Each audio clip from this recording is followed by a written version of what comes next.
Good evening and welcome back. Tonight we are stepping into a gymnasium that no longer smells like rubber mats and dodgeball defeats, because for one night only, it has been transformed into something else entirely. Somewhere between the crepe paper and the cardboard stars, an ordinary American teenager is about to live through the single most anticipated evening of their entire adolescence.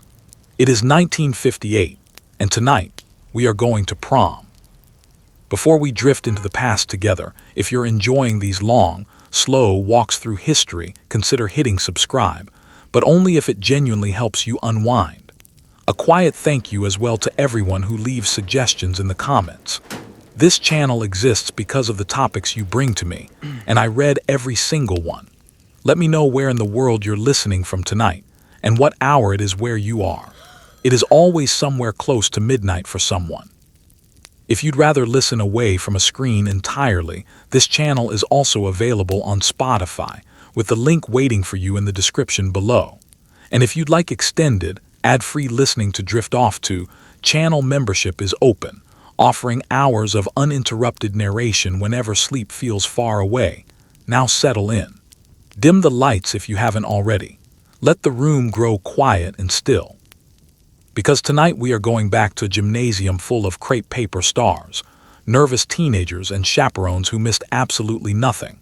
Before we step inside, let's sit with a few questions. What did it actually take to get one teenager from an ordinary Tuesday morning to that gymnasium doorway by nightfall? How many hours of scrubbing, curling, sewing, and saving stood between an ordinary school week and one shimmering evening? How did a boy work up the nerve to ask, and how did a girl survive the waiting? And what exactly was everyone so afraid a chaperone might see? Now imagine it. You are 17 years old. The date is a Friday in late spring, 1958. Somewhere in your closet hangs a dress that took your mother 6 weeks to finish. Somewhere in a drawer sits a corsage box a boy has been agonizing over since Tuesday. And somewhere down the hall, your mother is already crying, and it isn't even 9 in the morning yet. Let's begin, as these things always begin, with a household in complete and total disarray. You are woken not by an alarm clock, but by the low hum of your mother's voice traveling up through the floorboards, already mid-instruction to no one in particular. Your scalp aches in a peculiar, specific way, the kind of ache that only comes from an entire night spent lying rigid on a pillow, trying not to disturb a head full of curlers the approximate size and hardness of tin cans. You reach up and touch one gently. It does not move. It was never going to move. That was rather the point. Breakfast, if you can call it that, is a distracted affair. Eggs go cold on the plate while your mind runs through the day's long list of tasks, each one somehow more urgent than the last. Somewhere between the toast and the orange juice, you realize your hands are trembling slightly, and you're not entirely sure if it's nerves or the 3 cups of coffee you were not supposed to be drinking. 12 hours from now, you will be standing in a transformed gymnasium under paper stars, and right now, in this kitchen, with curlers digging grooves into your scalp, that feels both impossibly close and impossibly far away. Let's talk about those curlers for a moment, because they deserve it. They are not the gentle foam rollers of a more forgiving era. These are large, unyielding, and entirely without mercy, and sleeping in them is less like resting and more like enduring a controlled ordeal. Every time you shifted in the night, one dug into your scalp or the back of your neck with the quiet insistence of something determined to leave a mark. By morning, you have grooves pressed into your skin that will take hours to fade, a small, invisible badge of honor for the transformation ahead. Downstairs, your mother has entered a state of focused, barely contained panic that only mothers seem able to summon on days like this one. There is a list, of course there is a list, and it grows more urgent as it travels down the page. Collect the dress from Mrs. Whitfield's. Confirm the flowers arrive by 3. Polish the good shoes. Under no circumstances eat anything that could possibly stain. You nod along to each instruction, only half listening, while your younger brother circles the kitchen table looking for any opportunity to make the morning worse. Time does strange things on a day like this. The early hours crawl by with agonizing slowness, each minute stretched thin by anticipation. And then, without any warning at all, the day lurches forward, and suddenly it's early afternoon, and you can't account for where the hours went, only that you accomplished remarkably little except worry. It is the strange physics of anticipation. The pot that never seems to boil until suddenly it's boiling over. There are errands to run, and each one carries far more weight than it should. Picking up the dress becomes a small pilgrimage. A quick stop for new stockings becomes a mission with real stakes. Every red light along the way feels like a personal insult, timed specifically to test your patience on the one day you have none to spare. Underneath it all runs a steady, quiet hum of dread. What if the dress doesn't fit right? What if your hair falls flat by 6 o'clock? What if he doesn't show up at all and you spend the whole evening pretending you're simply not feeling well? You've spent months hopping for this night, and now that it's finally here, it feels almost too fragile to trust. So you take a breath, check the list again, and keep moving, because the machine has already been set in motion, and there's no stopping it now. It has been powered by your mother's nervous energy and a genuinely alarming quantity of hairspray, and it will not stop until you are standing in that gymnasium, ready or not. But before any of the curlers, before any of the errands, before the mother's list and the polished shoes, someone first had to survive the far more terrifying task that made this whole day possible. Someone had to do the asking. There was no easy way around it in 1958. No message that could be sent and quietly ignored if things went badly. No way to test the waters from a safe distance. If you were a boy, you had to find the actual, physical courage to walk up to a girl in the hallway, form actual words with your actual mouth, and ask her to be your date, all while praying your voice didn't crack somewhere in the middle of the sentence. If you were a girl, you had to wait, and the waiting came with its own quiet torment, hovering near a telephone that the entire household shared, and that your little sister was constantly trying to use. Let's sit with the boys' side of this ordeal for a moment, because it truly was the more visibly painful half. There is a girl, and after what feels like weeks of deliberation conducted entirely in the privacy of your own head, you have decided she is the one.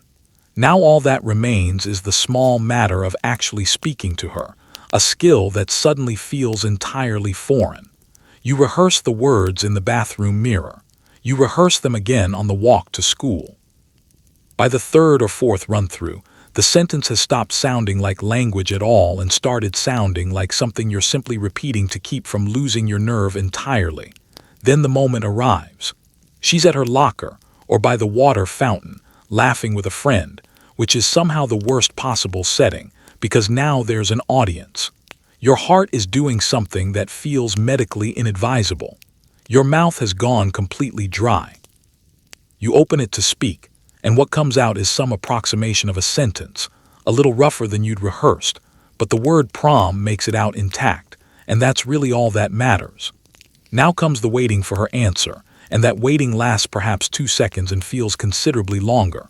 For the girl, the ordeal is quieter but no less real.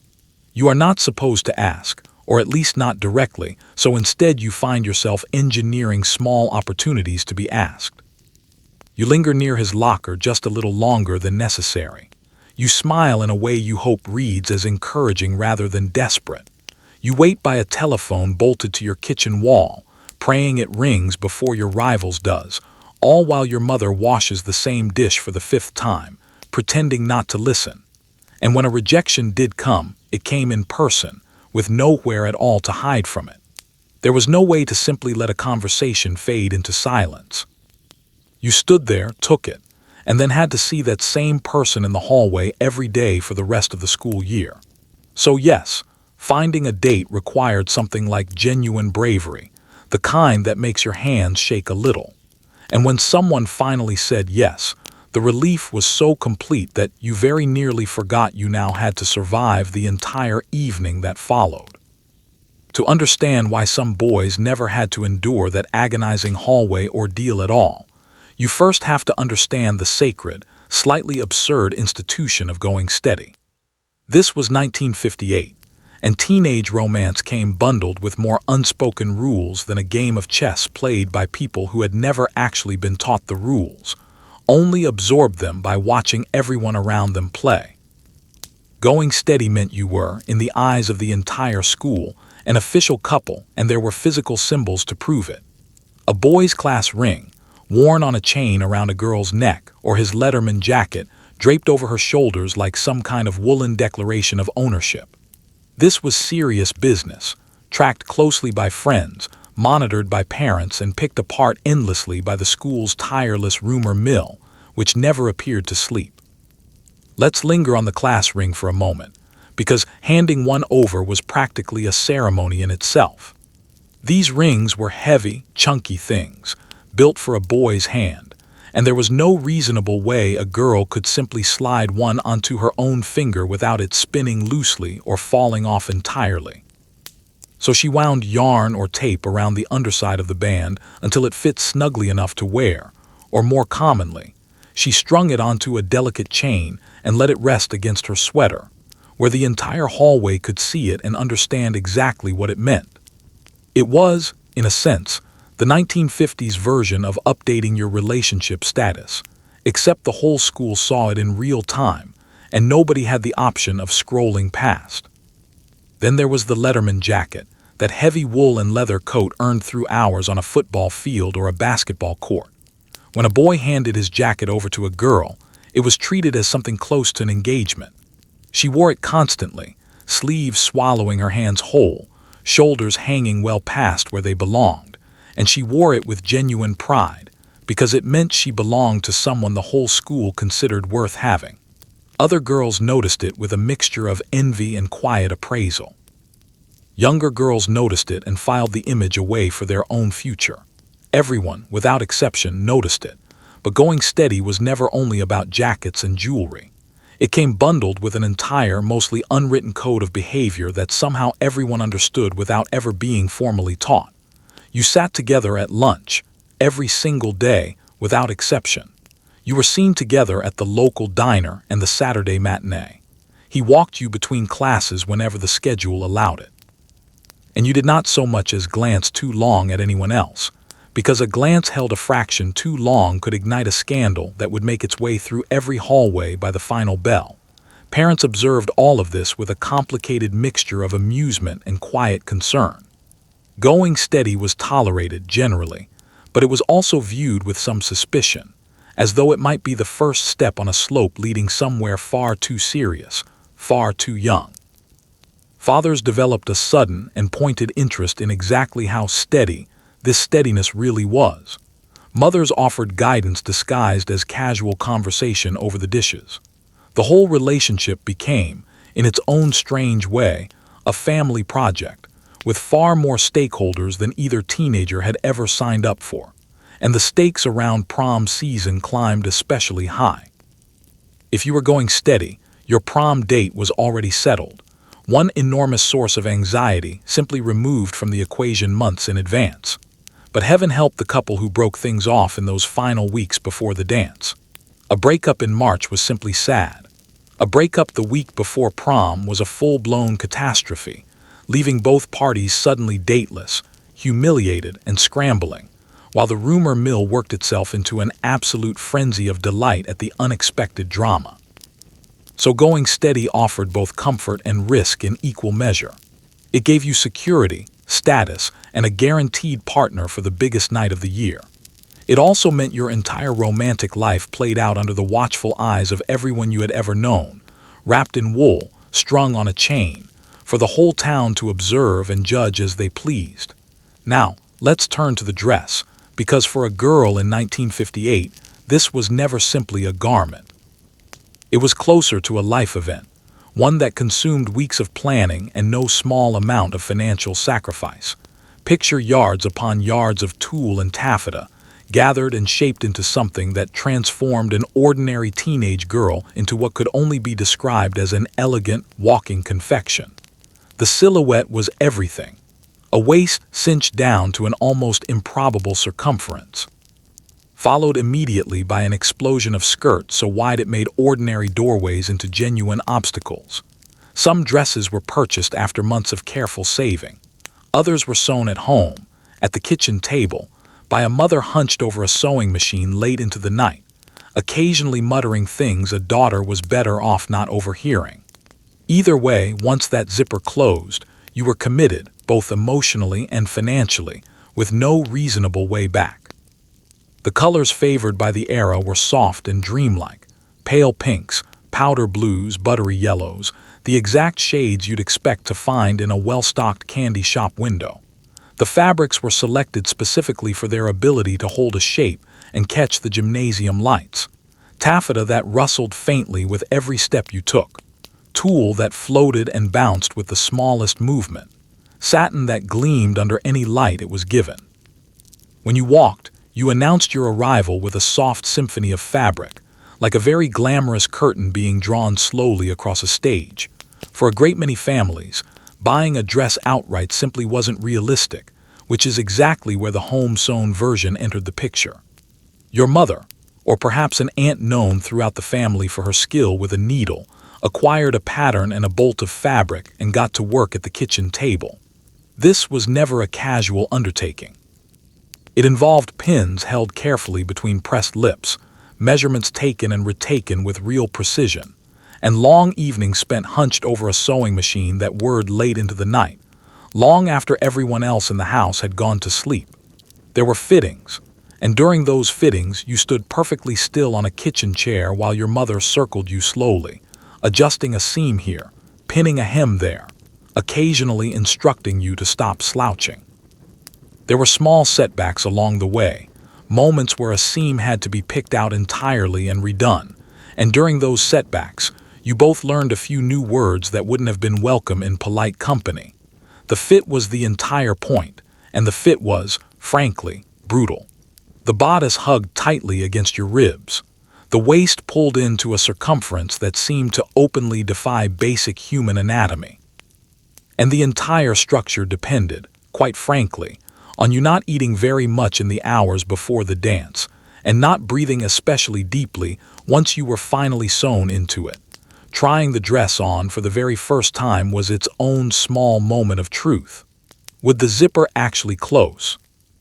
That small metal track running up your back was, in its own quiet way, the true judge of the entire evening, and closing it often required a second pair of hands, some genuinely determined tugging, and a small shared victory once it finally reached the top without incident.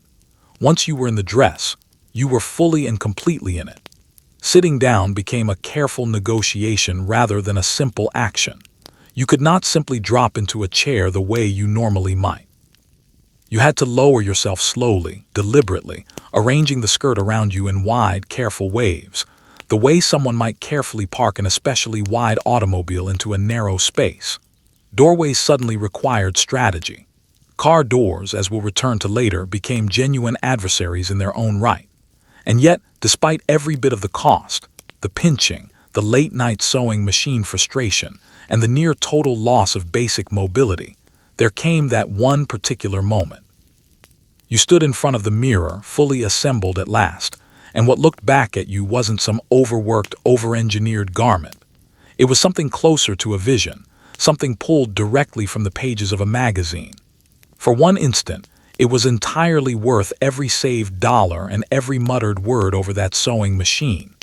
That magnificent, wide skirt, of course, did not achieve its shape purely on its own. Beneath it sat a small feat of engineering that would have impressed any structural architect. The petticoat, or if your ambitions ran higher, several petticoats layered together like tiers of a cake.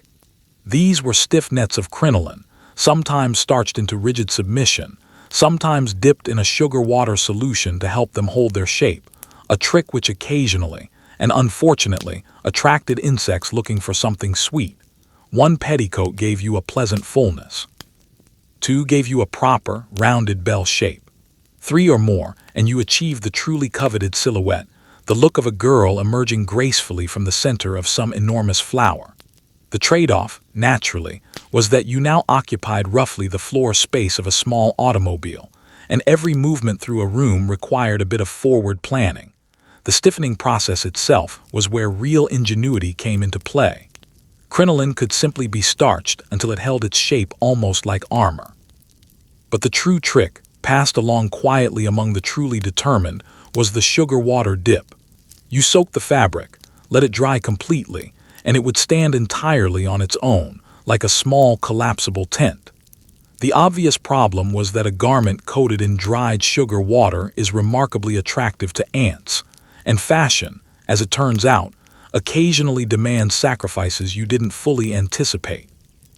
Sitting down in all of this required genuine forethought and a working understanding of basic physics. You could never simply sit. You had to guide the skirt and its hidden scaffolding into position, compressing the whole rustling mass beneath and around you while it quietly resisted every step of the way. Sit too carelessly, and the layers would spring upward without warning, catching you across the face like a stiff curtain caught in a sudden gust of wind. There was a technique to it, a slow, careful lowering motion, and mastering that motion separated the composed young ladies from the ones seen wrestling their own clothing in the middle of the dance floor. The car was the true test, and we will return to that particular battle in full later on. For now, understand only this. Fitting yourself, your dress, and several layers of stiff netting into the back seat of a 1958 automobile was less like entering a vehicle and more like folding a small cloud through a mail slot. It required teamwork, patience, and very often, a boy standing helplessly to one side while you shoved yards of fabric into the footwell. And always, lurking behind every sudden turn or gust of wind near an open door, was the ever-present danger of the flip. The stiffer the petticoat, the more eager it was to spring upward at the smallest provocation, threatening at any moment to expose the entire hidden architecture you had worked so hard to keep private. Chaperones lived in quiet dread of it. So, if we're honest, did you? With the dress finally settled, it was time for the beauty parlor, a place equal parts magic, gossip, and industrial-strength chemistry.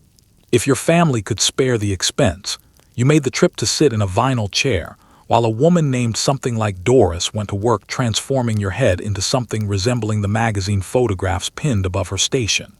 Here you were introduced to the hair dryer of the era, an enormous dome that lowered slowly over your skull like some small descending spacecraft, roasting you gently at a temperature usually reserved for baking bread. You emerged perhaps an hour later with a hairstyle so rigid it could plausibly deflect a thrown baseball, held firmly in place by a cloud of hairspray thick enough to qualify as its own small weather system.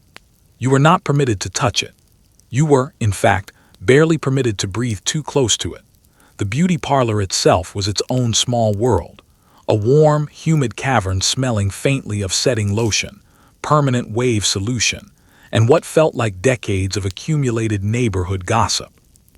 The moment you stepped through the door, you were wrapped entirely in it, this heady chemical fog that stung your eyes just slightly and let you know, without question, that serious beauty work was already underway. Rows of women sat in various stages of transformation around you, some tucked beneath dryers, others halfway through a set of curlers, nearly all of them talking at once, because the beauty parlor functioned as much as a social institution as it did a place of actual grooming. Doris greeted you the way a general might greet a new recruit, settling you into the chair, draping you carefully in a cape, and studying your head with the critical eye of an artist facing down a genuinely difficult canvas. Then the real work began. There was washing, then setting, then the slow, careful winding of each section of hair around a roller, each one pinned into place with just enough force to remind you that beauty in this era was rarely comfortable. You sat through all of it, attempting polite conversation while your scalp slowly filed a series of small, escalating complaints. Then came the dryer, and the dryer deserves its own moment of respectful dread.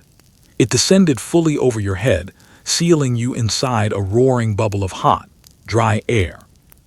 The temperature climbed steadily from pleasant to concerning to something approaching genuinely alarming, and you sat there for what felt, and in fact was, close to an hour, flipping absently through a magazine you couldn't quite focus on, slowly baking, sweating in places you didn't previously know could sweat, while your hair quietly set itself into something close to permanence.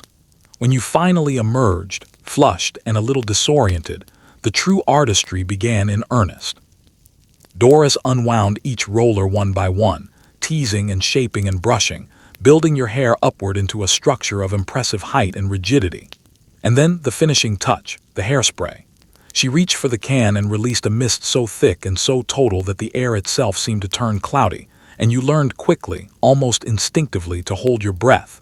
When the fog finally cleared, your hairstyle had achieved something close to geological permanence. You could not touch it under any circumstances.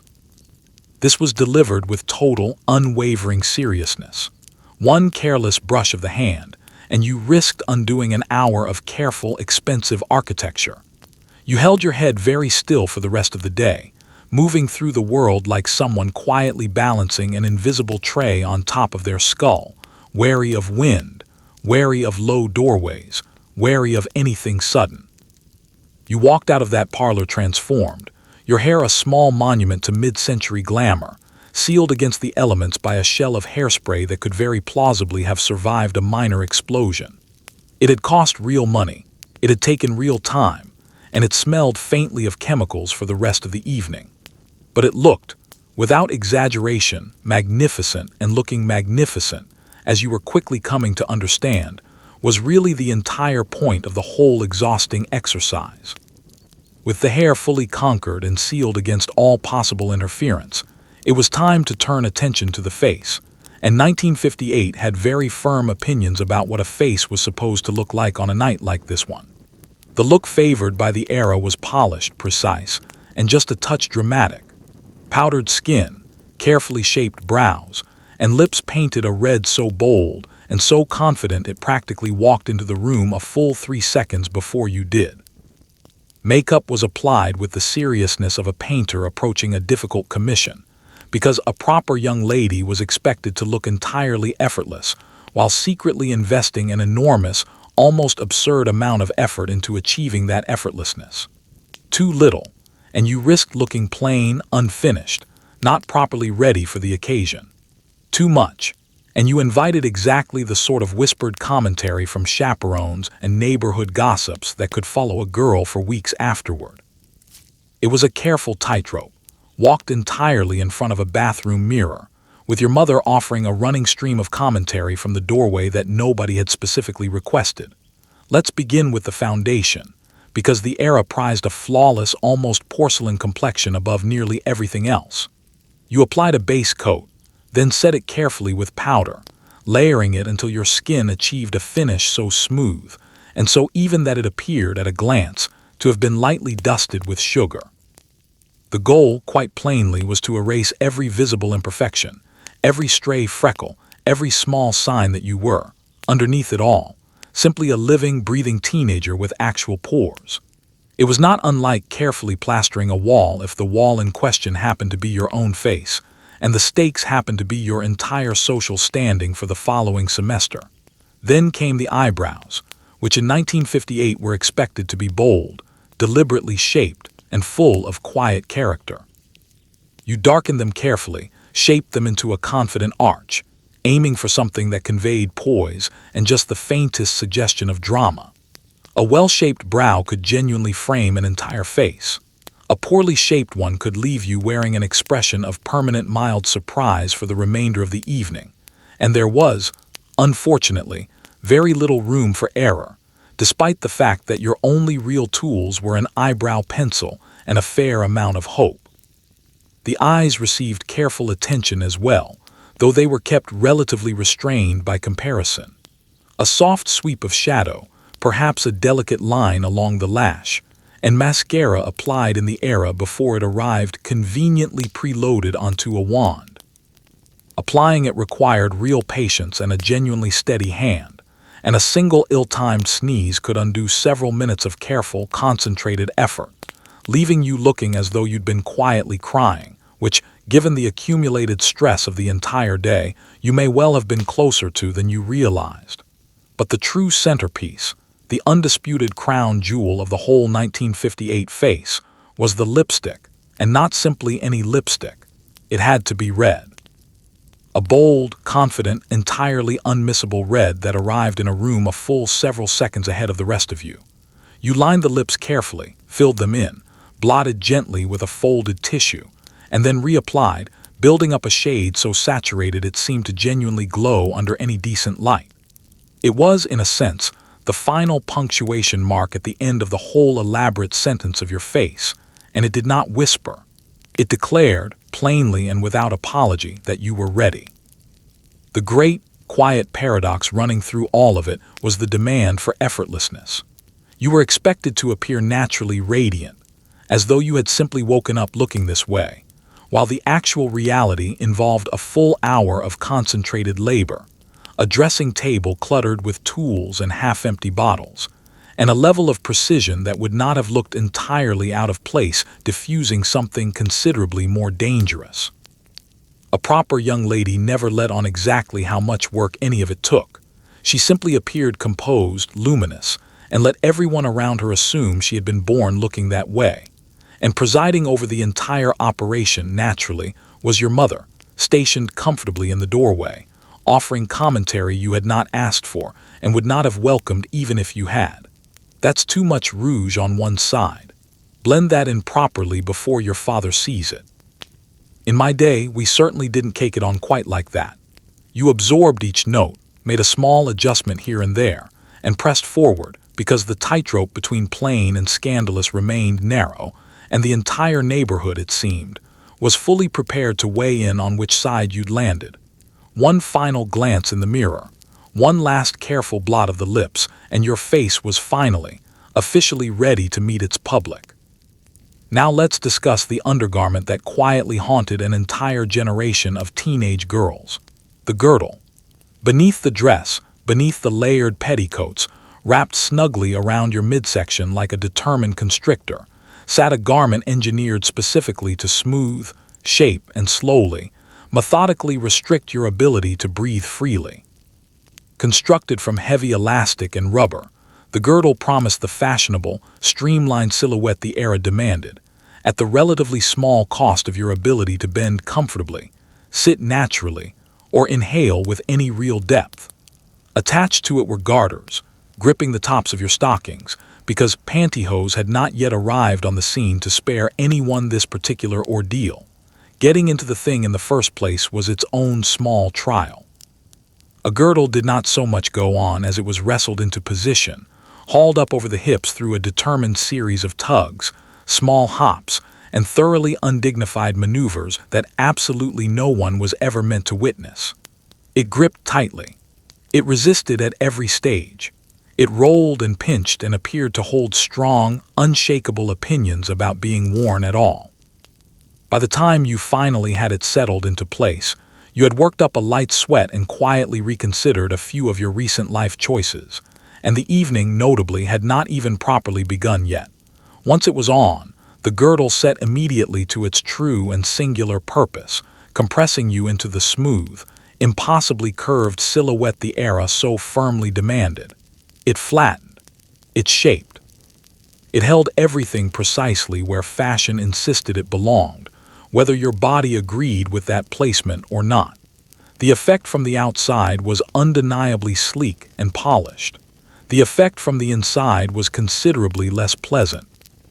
Closer to being gently but firmly embraced by an industrial-strength rubber band that had no intention whatsoever of loosening its grip, and very little apparent concern for how you felt about the arrangement. Sitting down introduced an entirely fresh set of challenges. The girdle did not bend willingly in any direction, so folding yourself into a chair became a careful, ongoing negotiation between your body's natural movements and the garment's rigid, unmoving convictions. It dug in sharply at the hips. It pushed firmly back against your ribs with every attempt to sit normally. And breathing, that small, previously unremarkable thing you had always simply taken for granted, became a shallow, careful, almost ladylike operation, small sips of air taken near the surface, because anything deeper simply wasn't available to you for the remainder of the evening. Then there were the garters, those small clips dangling from the base of the girdle, whose entire job was to grip the tops of your stockings and hold them firmly in place. This was, remember, the age before pantyhose, so stockings arrived as separate items requiring their own dedicated anchoring system, and the garter was that anchor. When it worked properly, it held everything quietly and efficiently in place. When it failed dramatically and without warning, releasing its grip mid-stride so that a stocking began a slow, humiliating descent down your leg, while you searched the room frantically for some private corner in which to make repairs. The whole rubber and elastic contraption grew steadily warmer as the evening wore on, developing its own small, cozy microclimate sealed tightly against the outside air and heating further with every dance.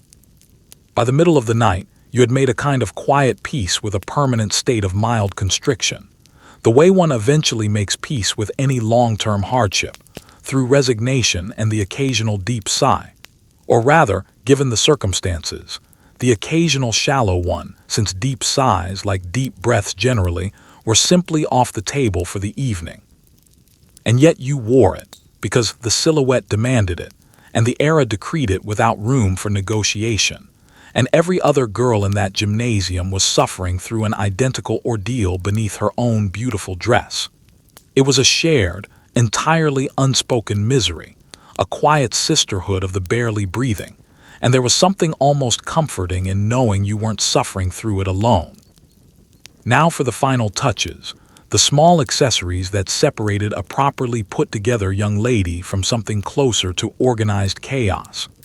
Gloves were very often expected, delicate things reaching past the wrist, sometimes all the way to the elbow, worn specifically to signal grace and good upbringing. You carried a small clutch purse, containing exactly the bare essentials, a tube of lipstick for inevitable touch-ups, a clean handkerchief, and perhaps a few coins tucked away for some vaguely imagined emergency. Everything about the ensemble had to match precisely, and all of it had to be carefully managed while you could barely feel your own fingers through a layer of satin gloves, and your feet were already staging a quiet, dignified rebellion inside a brand new pair of shoes. The gloves themselves were a small, softly spoken statement, made of satin or fine cotton, sliding smoothly up your hands and forearms, and transforming you almost instantly into someone who appeared to attend formal events on a regular basis, and knew exactly which fork belonged where. They also rendered your hands roughly 60% less functional for the rest of the night. Lifting a cup of punch required real concentration. Managing a fork became a small test of patience. Anything requiring genuine fine motor skill, retrieving a dropped coin, fixing a stray curl, became a small, quietly comic performance for anyone unfortunate enough to be watching. The clutch purse, meanwhile, was a genuine triumph of editing. It was small, barely large enough to hold a single serious thought, and so its contents had to be chosen with the ruthless precision of someone packing for a genuine expedition. A tube of lipstick, obviously, for the inevitable touch-ups that would follow both punch and conversation. A clean, pressed handkerchief, useful for emergencies, both practical and, given the emotional weight of the evening, occasionally sentimental. A few coins, tucked away in case of some vaguely imagined crisis requiring exact change. That, in its entirety, was all the world would allow you to carry, and so that was all you brought. The shoes deserved a moment of genuine sympathy, because the shoes were nearly always brand new, and brand new shoes represent a very particular, entirely self-inflicted form of suffering. Dyed carefully to match the dress, fitted with a modest heel that felt perfectly reasonable back in the shoe store and entirely unreasonable by roughly the second hour of dancing, they looked lovely and felt, by evening's end, like a slow-motion betrayal. You perhaps worn them briefly around the house once or twice in an attempt to break them in, an effort that accomplished essentially nothing, and now they stood ready to introduce you to blisters in locations you hadn't previously known could blister. The great unspoken commandment governing all of these accessories was that everything, without exception, had to match. The shoes matched the dress. The gloves complemented the shoes. The clutch coordinated carefully with the whole arrangement. A proper young lady presented herself as a single, harmonious composition, every element in quiet agreement with every other, nothing clashing, nothing even slightly out of place. Achieving this required real planning, careful coordination, and very often a fair amount of dye, as plain white shoes and handbags were tinted at home to match a very specific pastel shade, in a process that was equal parts careful art and genuine gamble. And so, at long last, you stood fully assembled, a vision of coordinated pastel perfection, from your rigid, carefully sculpted hairstyle all the way down to your matching, faintly tortuous shoes. You looked graceful. You looked refined. You appeared, to any casual observer, as though managing all of this had been the most natural thing in the world. The reality, known only to you, was that you could barely feel your gloved fingers. Your feet had already begun composing a formal letter of complaint. Your clutch held roughly 3 items total, and you were still, let's not forget, fully encased in the rubber armor described just a few moments ago. But none of that showed. You smiled, adjusted a glove, and prepared to glide into the evening, the very picture of effortless elegance, held together entirely by coordination, sheer willpower, and a genuinely heroic ability to ignore your own aching feet. Meanwhile, across town, a rather different kind of preparation was underway, because while the girls dealt with layer upon layer of engineering, a young man's mission was, on paper, considerably simpler. Acquire a suit that fit, or failing that, rent one that mostly did. The white dinner jacket stood as the undisputed height of prom fashion that year, paired with a proper bow tie and a pair of trousers pressed into a crease sharp enough to draw genuine concern. If you were renting, and most boys were, you spent the days leading up to prom quietly praying the shop still had your size in stock, and hadn't already handed the last good jacket to some other boy with better timing and a faster bicycle. The white dinner jacket was, without much argument, the object of real desire that season, the peak of teenage sophistication as far as any boy in 1958 understood it. Paired with dark trousers, a crisp white shirt, and a carefully tied bow tie, it formed the uniform of the entire evening, and every boy walking through that gymnasium door wanted very badly to wear it well. The trouble, as many discovered the hard way, was that looking genuinely suave in a white dinner jacket requires, as a basic starting point, that the jacket actually fit, and fitting, it turned out, was never fully guaranteed. For most families, purchasing formal wear for a single evening simply made no practical sense, and so the rental shop entered the story, as it did for nearly every boy in town that spring. This was a place lined with racks of jackets in varying states of wear, mirrors positioned at every angle, and a tailor armed with a tape measure, and the particular weary expression of a man who had already fitted 100 nervous teenagers that season alone. You went in, stood still while he measured your shoulders and your waist, and placed your entire faith in the shop's remaining inventory, hopping against hope that when your turn finally came around, a jacket in your size would still be hanging on the rack, rather than already draped over the shoulders of some luckier classmate who'd arrived earlier in the week. The fit itself was always something of an adventure. These rental jackets had lived many previous lives, worn by countless other bodies over the years, and they seemed to carry the vague, lingering memory of every one of them. Sometimes the shoulders sat slightly wrong, hanging a touch too wide or bunching oddly at the seam. Sometimes the sleeves reached embarrassingly close to the floor, requiring a hurried alteration or a bit of careful folding. Sometimes the trousers demanded a belt cinched to its very last possible hole, or a quick, improvised pin at the waistband to keep them anywhere near where they were supposed to sit. You stood in front of the mirror, assessed the overall damage, and concluded, as every boy before you had concluded, that it was close enough, which functioned as the unofficial standard for the entire rented tuxedo experience. The bow tie presented its own small battle entirely. In an era before the clip-on tie had fully conquered the market, actually tying a proper bow tie required either genuine inherited skill, a patient father willing to demonstrate the process for the 4th time that week, or a considerable amount of trial and error performed in front of a bathroom mirror while the clock ticked steadily toward departure time. Get it right, and you looked genuinely debonair, ready to step off a movie screen. Get it wrong, and you spent the entire evening wearing a slightly lopsided, drunken-looking knot at your throat that rather undercut the whole leading man effect you'd been aiming for. And then there were the trousers, and more specifically, the crease. Formal trousers of the era arrived pressed with a line down the front so sharp, so precise, it bordered on genuinely weaponized. Maintaining that crease became a quiet, background source of anxiety running through the entire night. You sat carefully, always mindful of the angle. You avoided anything that might crush or wrinkle the fabric. You treated your own legs, for one evening only, like delicate cargo requiring careful handling, all in service of keeping that sharp, heroic line intact from the moment you left the house to the final dance of the night. But the true, defining terror running underneath the entire rented tuxedo experience was the constant fear of ruining it. This was not your jacket after all. This was the shop's jacket, borrowed for a single night against a deposit and a solemn promise to return it entirely unharmed.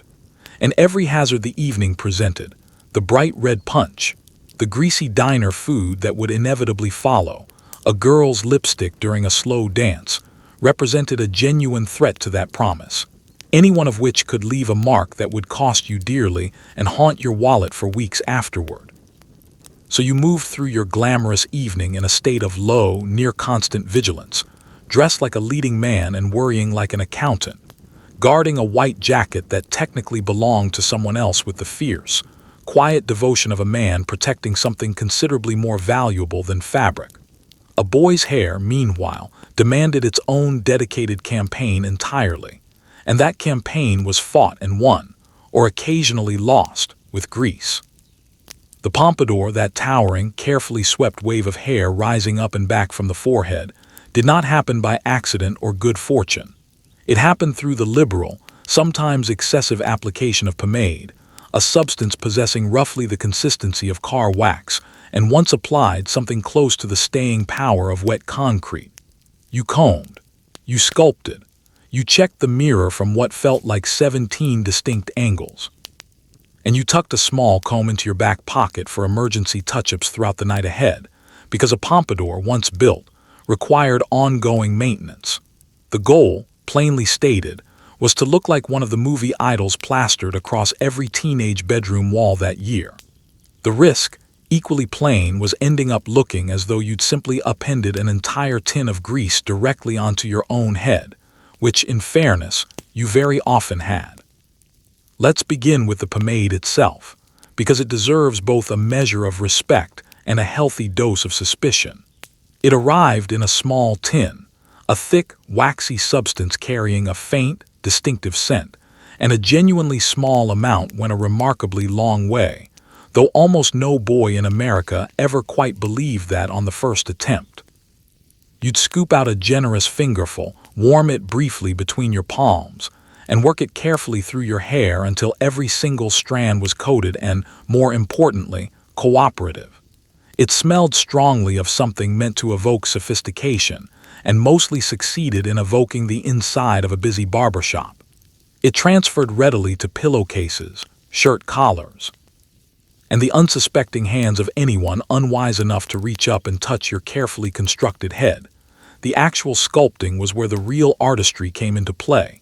You did not simply comb the pomade through and walk away satisfied. You built something. You swept the sides back toward the center in the style known affectionately as the ducktail, so named because the back of the style met in a neat, tapered line resembling, more or less, exactly what the name suggests. You lifted the front section up and back into the great cresting wave that gave the pompadour both its name and its considerable drama. It was, in every meaningful sense, architecture performed on your own skull, and it required patience, a genuinely steady hand, and a truly heroic quantity of product to pull off successfully. The mirror sessions that followed were extensive, often running well past the point of reasonable necessity. You checked the front carefully. You checked both sides in turn. You held up a second-hand mirror to inspect the back, twisting and contorting yourself at angles the human neck was never really designed to achieve, all in pursuit of a clean view of your own ducktail. You made a small adjustment. You checked again. You made another adjustment after that. This process could, and often did, go on for a genuinely long stretch of time, and your family members, having witnessed this particular ritual play out many times before, learned quickly to knock politely and simply retreat, knowing far better than to interrupt a boy locked in quiet combat with his own hairline. The comb tucked into the back pocket was, by this point, standard equipment for any boy who took the whole affair seriously. Throughout the evening ahead, you produce it without a second thought and run it smoothly through the sides in one practiced motion, restoring order to any strand bold enough to have drifted out of place. It functioned as part grooming tool, part fashion accessory, and part nervous habit, all rolled neatly into one. A boy without a comb in his pocket, as far as anyone was concerned, was a boy who simply hadn't thought the evening through properly. The whole elaborate enterprise was, at its core, an earnest attempt to resemble the effortlessly cool idols of the moment, those young men with their perfectly sculpted waves of hair and their easy, practiced air of rebellion. You wanted that particular look for yourself, badly. You wanted to walk into that transformed gymnasium looking as though you'd been carved directly out of pure teenage confidence. And when the pompadour actually worked, when the light caught it at just the right angle and the wave held its careful shape through the first hour of dancing, you did look rather magnificent, and on some level you absolutely knew it. But there was always, lurking somewhere in the background, the genuine risk of overcommitment. Apply too much pomade, and the whole carefully built structure could shift quickly from sculpted to simply sodden, transforming into a heavy, greasy helmet that caught the gymnasium lights with an intensity suggesting something closer to a minor oil spill than a fashionable hairstyle. Spend too long near a warm room, or dance a little too energetically during a fast number, and the entire structure risked beginning a slow, glistening slide toward disaster. So you monitored it carefully throughout the night. You touched it up between dances. You guarded that pompadour with the quiet vigilance of a man protecting a genuine monument, because you had invested an entire tin of pomade and a solid half hour of careful effort into that head, and you had absolutely no intention of letting it collapse before the first slow dance of the evening had even properly begun. Let's talk now about money, because none of this careful glamour arrived free of charge. For the average American teenager in 1958, prom represented a genuine financial mountain, one that had to be climbed slowly, one hard-earned dollar at a time. There was the outfit itself, whether bought outright, rented from the shop downtown, or carefully sewn together at a kitchen table late into the night. There was the corsage, that small arrangement of flowers that somehow, mysteriously, cost far more than a small arrangement of flowers ever seemed like it should. There was gasoline for the borrowed family car, tickets to the dance itself, and the near-obligatory late-night trip to the diner afterward, where milkshakes and burgers for two added one final flourish to an already sizable bill. Each individual expense seemed modest enough when considered entirely on its own. Together, stacked up against each other, they formed something considerably closer to a mountain. And for a teenager without any real steady income of their own, the only realistic path up that mountain was straightforward labor. And so you labored, week after week, through the entire preceding season. The paper route stood as the classic option, a punishing early morning ritual that had you pedaling through cold, quiet, half-lit streets, flinging rolled newspapers toward porches with wildly varying accuracy, your breath fogging visibly in the early morning air while the rest of the neighborhood slept peacefully and warmly through it all. It paid out slowly, in coins and small folded bills accumulated gradually over weeks and months, and every single one of those coins was already mentally earmarked for the great, glittering event still waiting somewhere on the horizon. Babysitting offered another steady avenue. An entire evening spent minding someone else's restless, sugar-fueled children in exchange for a modest handful of change, and whatever leftover snacks the family happened to leave out on the counter. Bagging groceries at the local market offered somewhat steadier pay and the genuine opportunity to spend hours standing on your feet, slowly perfecting the fine, underappreciated art of not crushing the bread beneath heavier items. And then there was lawn mowing, that sweaty summer standby, pushing a heavy mower steadily back and forth across the neighborhood's lawns until your palms toughened gradually into something resembling actual leather. The saving itself demanded real discipline, and that discipline required genuine defenses. You did not simply leave your hard-earned money sitting loose in a bedroom drawer, because a house full of younger siblings was, by definition, a house full of small, curious, and thoroughly financially unscrupulous individuals with no respect for your careful planning. So you hid it. A jar tucked carefully at the back of a closet shelf. A rolled sock stuffed deep into the toe of an old shoe. An envelope taped somewhere only you knew to look. You counted the total periodically, in private, watching it climb steadily toward the magic number with the quiet, satisfied patience of a small-scale miser. There was something almost genuinely noble about the whole slow process. This steady accumulation of small amounts of money working steadily toward one single, shining goal. It taught you the real value of a dollar in about the most direct way imaginable, because every single dollar sitting in that jar represented a specific, remembered quantity of freezing early mornings, or howling toddlers, or blistered palms earned honestly under a hot summer sun. You knew precisely what your prom night had cost, because you had earned every bit of it in increments you could still feel, quite literally, in your aching back. And then, in one glorious, fleeting evening, you spent nearly all of it at once.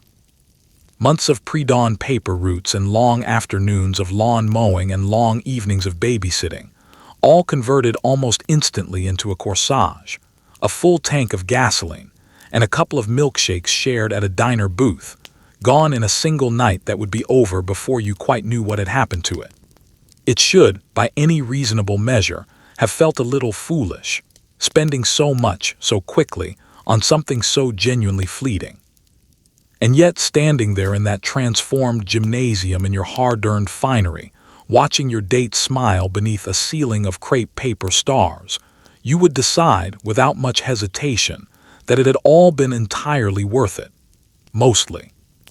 Now we arrive at one of prom's most delicate and quietly perilous traditions, the corsage. A boy was expected to present his date with a small, carefully chosen arrangement of flowers, a gesture of romance that arrived absolutely loaded with pressure from every possible direction.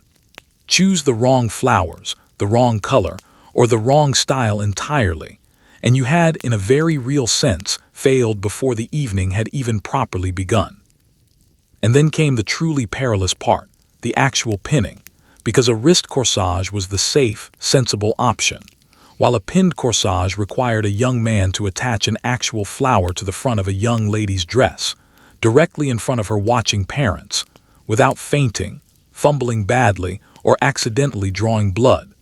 The trouble began days earlier, at the florist's counter, when you were suddenly forced to make decisions you were in absolutely no way qualified to make. What kind of flowers did she actually like? You had genuinely no idea. What color was her dress going to be? You'd been told this once in passing several weeks ago and had immediately and completely forgotten.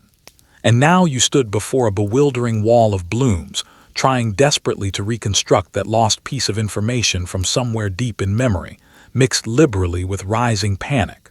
Roses seemed like the safe choice. Carnations were reasonably affordable. Orchids seemed impressive, though undeniably risky given the price tag. You made your best guess and hoped for the best, because hopping, at this particular stage, was genuinely all you had left. The color coordination presented its own genuine minefield. The corsage was meant to complement the dress, which meant you needed to actually know the dress, which meant you needed to have paid real attention during a conversation held weeks earlier, back when your entire mind had been fully occupied by the terror of simply working up the nerve to ask her at all. Get the color right, and you looked thoughtful, attentive, genuinely on top of things. Get it wrong, pairing some bright, clashing bloom against a delicate pastel gown, and you announced quite plainly to the room, and more importantly to her mother, that you hadn't really been listening at all.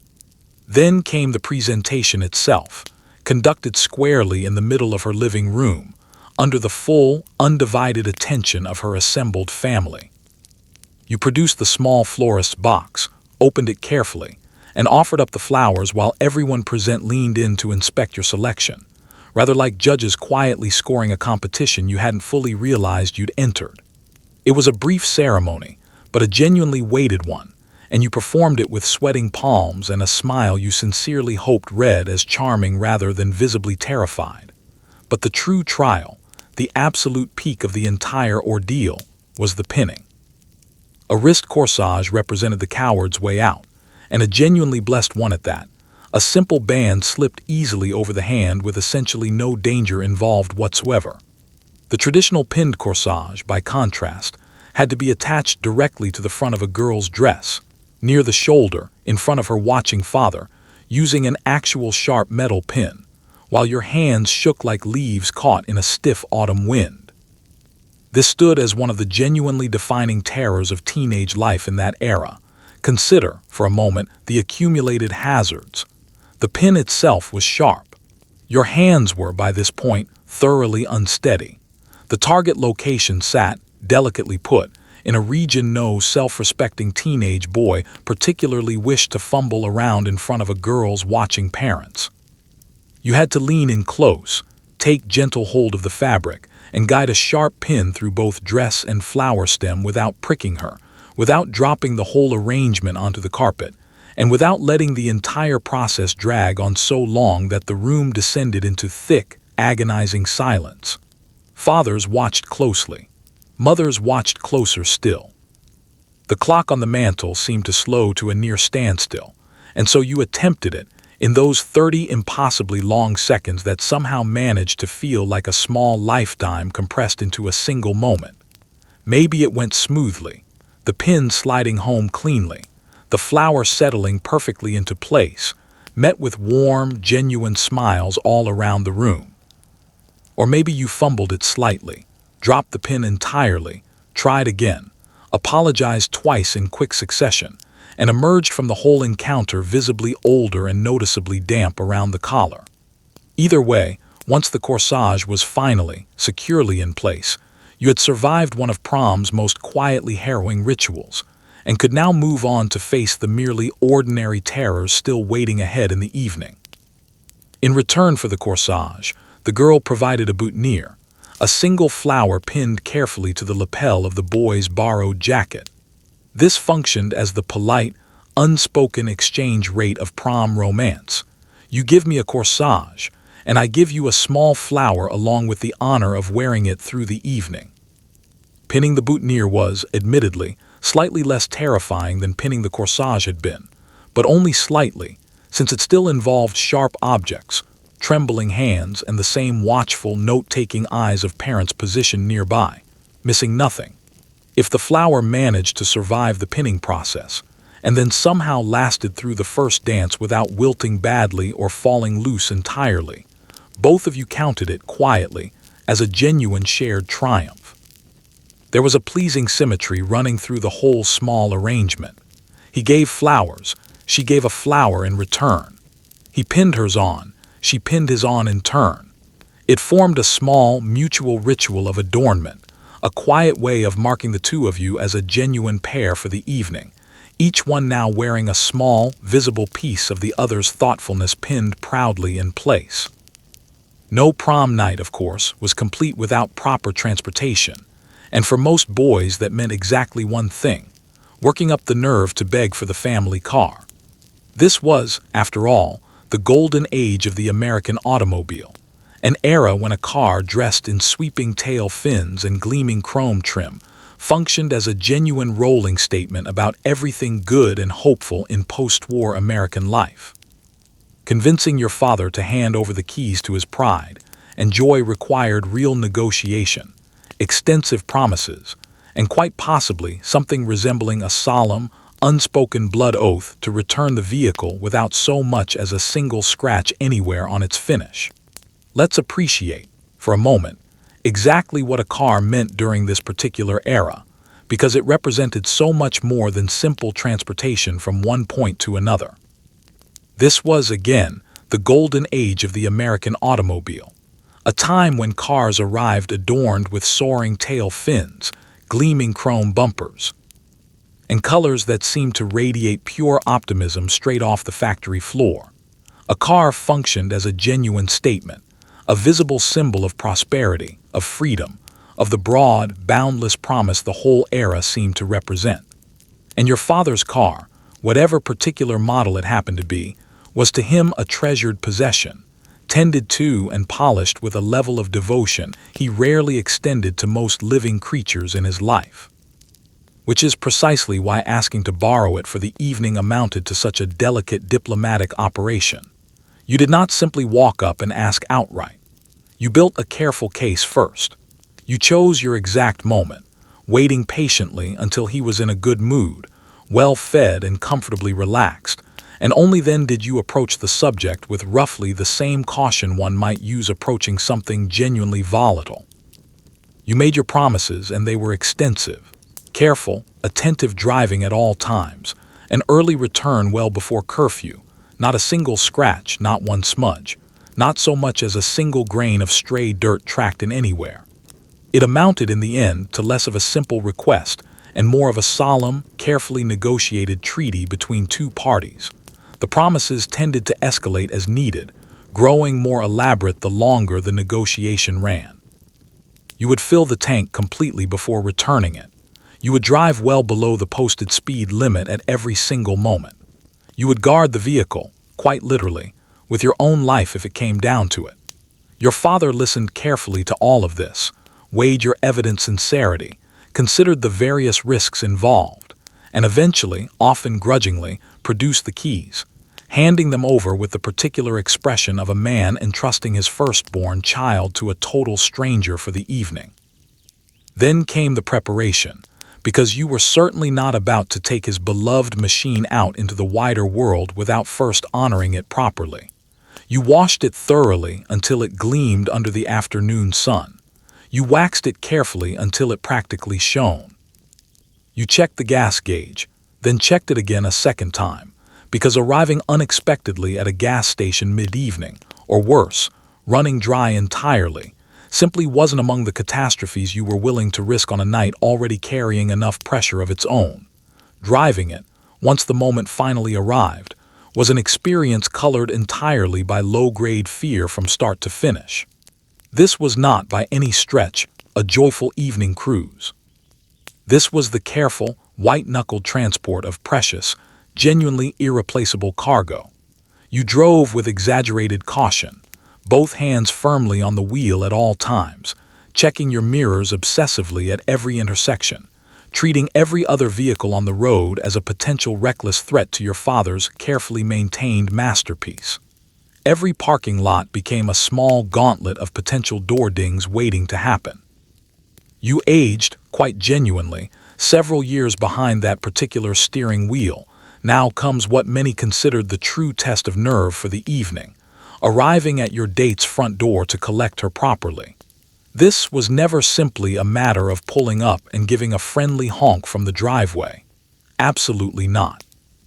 You had to park the car carefully, walk the full length of the front path, ring the doorbell, and step directly into what amounted to the lion's den, otherwise known as the family living room, where her father sat waiting patiently, like a judge quietly preparing to deliver a verdict. There would be small talk first, stiff and noticeably painful on both sides. There would be pointed questions about your grades, your intentions for the evening, and precisely what time you planned on having her safely back home. And through every uncomfortable minute of it, you had to smile politely, remain unfailingly courteous, and do your absolute best to pretend your heart wasn't actively attempting to escape through your throat. Let's dispense first with any notion that there was ever an easier route available to you. You could not, under any circumstances, simply pull up to the curb and give the horn a friendly tap, summoning your date outside the way one might summon a waiting taxi. That was, quite simply, unthinkable, a breach of proper etiquette so severe it risked marking you forever in the eyes of her family as a boy of genuinely poor breeding and worse manners still. No, the accepted ritual demanded that you park the car properly, walk the entire path to the front door, and present yourself there in person, essentially hat in hand, fully ready to be formally inspected. Ringing that doorbell represented the true point of no return. You stood there on the porch, the small corsage box clutched tightly in one visibly sweating hand, pressed the button, and then waited through that particular awful suspended moment right before the door finally swung open. When it did open, it very often revealed not your date at all, but her father instead, filling the entire doorway, taking your full measure in a single sweeping glance that seemed to somehow catalog every flaw you possessed in the space of half a second. He invited you inside. You stepped into the living room. The door closed firmly behind you. The lion's den had once again successfully claimed another nervous victim. The living room ordeal that followed tended to follow a remarkably predictable, thoroughly excruciating script. You were directed politely to sit, and you perched carefully on the very edge of the sofa, back held perfectly straight, attempting to appear simultaneously respectful and relaxed, and generally managing neither quality with much success. Her father settled comfortably into his own chair across from you, and the questioning began in earnest, disguised loosely as friendly, casual conversation, but carrying beneath it the unmistakable weight of a genuine interrogation. How were your grades holding up this semester? What line of work did your father do?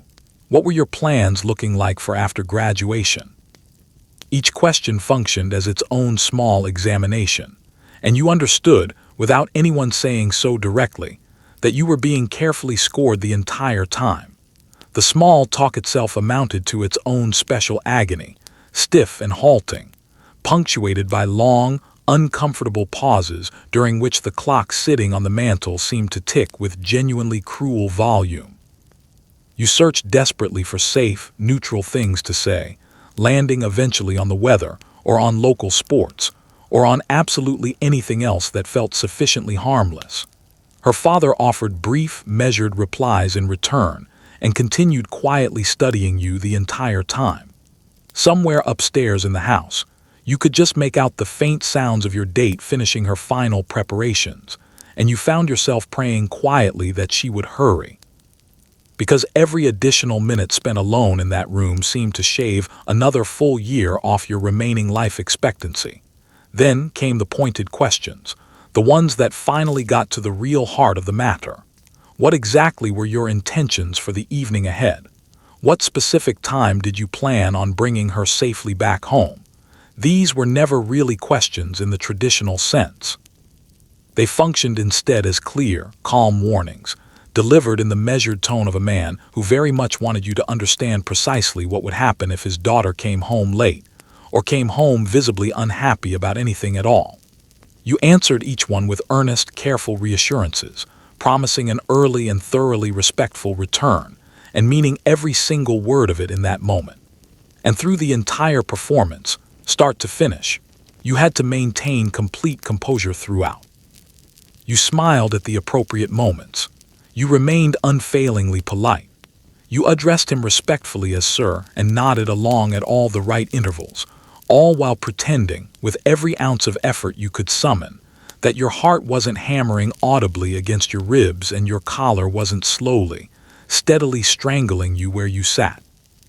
Before anyone was permitted to actually leave the house, there remained one final ritual that simply had to be observed, and that ritual was the photograph.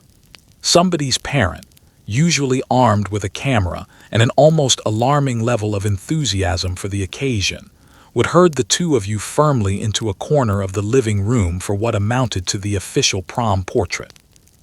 You stood there stiffly, side by side, the boy generally looking as though he'd been starched right along with his shirt, the girl arranged just so, both of you instructed repeatedly to smile in a way that somehow felt entirely unnatural despite the fact that smiling is, in theory, one of the more instinctive things a human being can do. The moment you believed you had successfully survived the living room interrogation, and could finally make your escape toward the front door, the camera inevitably appeared, along with the parent operating it, radiating an enthusiasm entirely out of proportion to what felt, at the time, like a fairly ordinary photograph. This was, as far as that parent was concerned, a documented historical event, and documentation required your full and complete cooperation.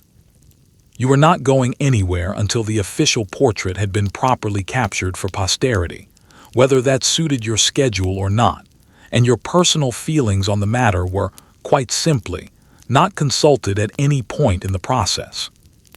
You were herded gently into position, usually toward whichever corner of the living room had been unofficially deemed to have the most adequate lighting and the most suitable backdrop, perhaps positioned in front of the fireplace, or beside a tasteful potted plant that had clearly been selected for exactly this purpose. There you were arranged carefully, side by side, and the arranging itself proved surprisingly involved and detailed. Stand here. No, a little closer together than that. Turn slightly toward each other. Let his hand rest right there. Have her hold the flowers just so. You were posed, quite thoroughly, like a pair of mannequins, positioned and repositioned repeatedly by a director who was taking the entire assignment with tremendous seriousness. The boy in these particular photographs almost always achieved a very specific quality of visible stiffness, as though he had genuinely been starched right along with his shirt collar.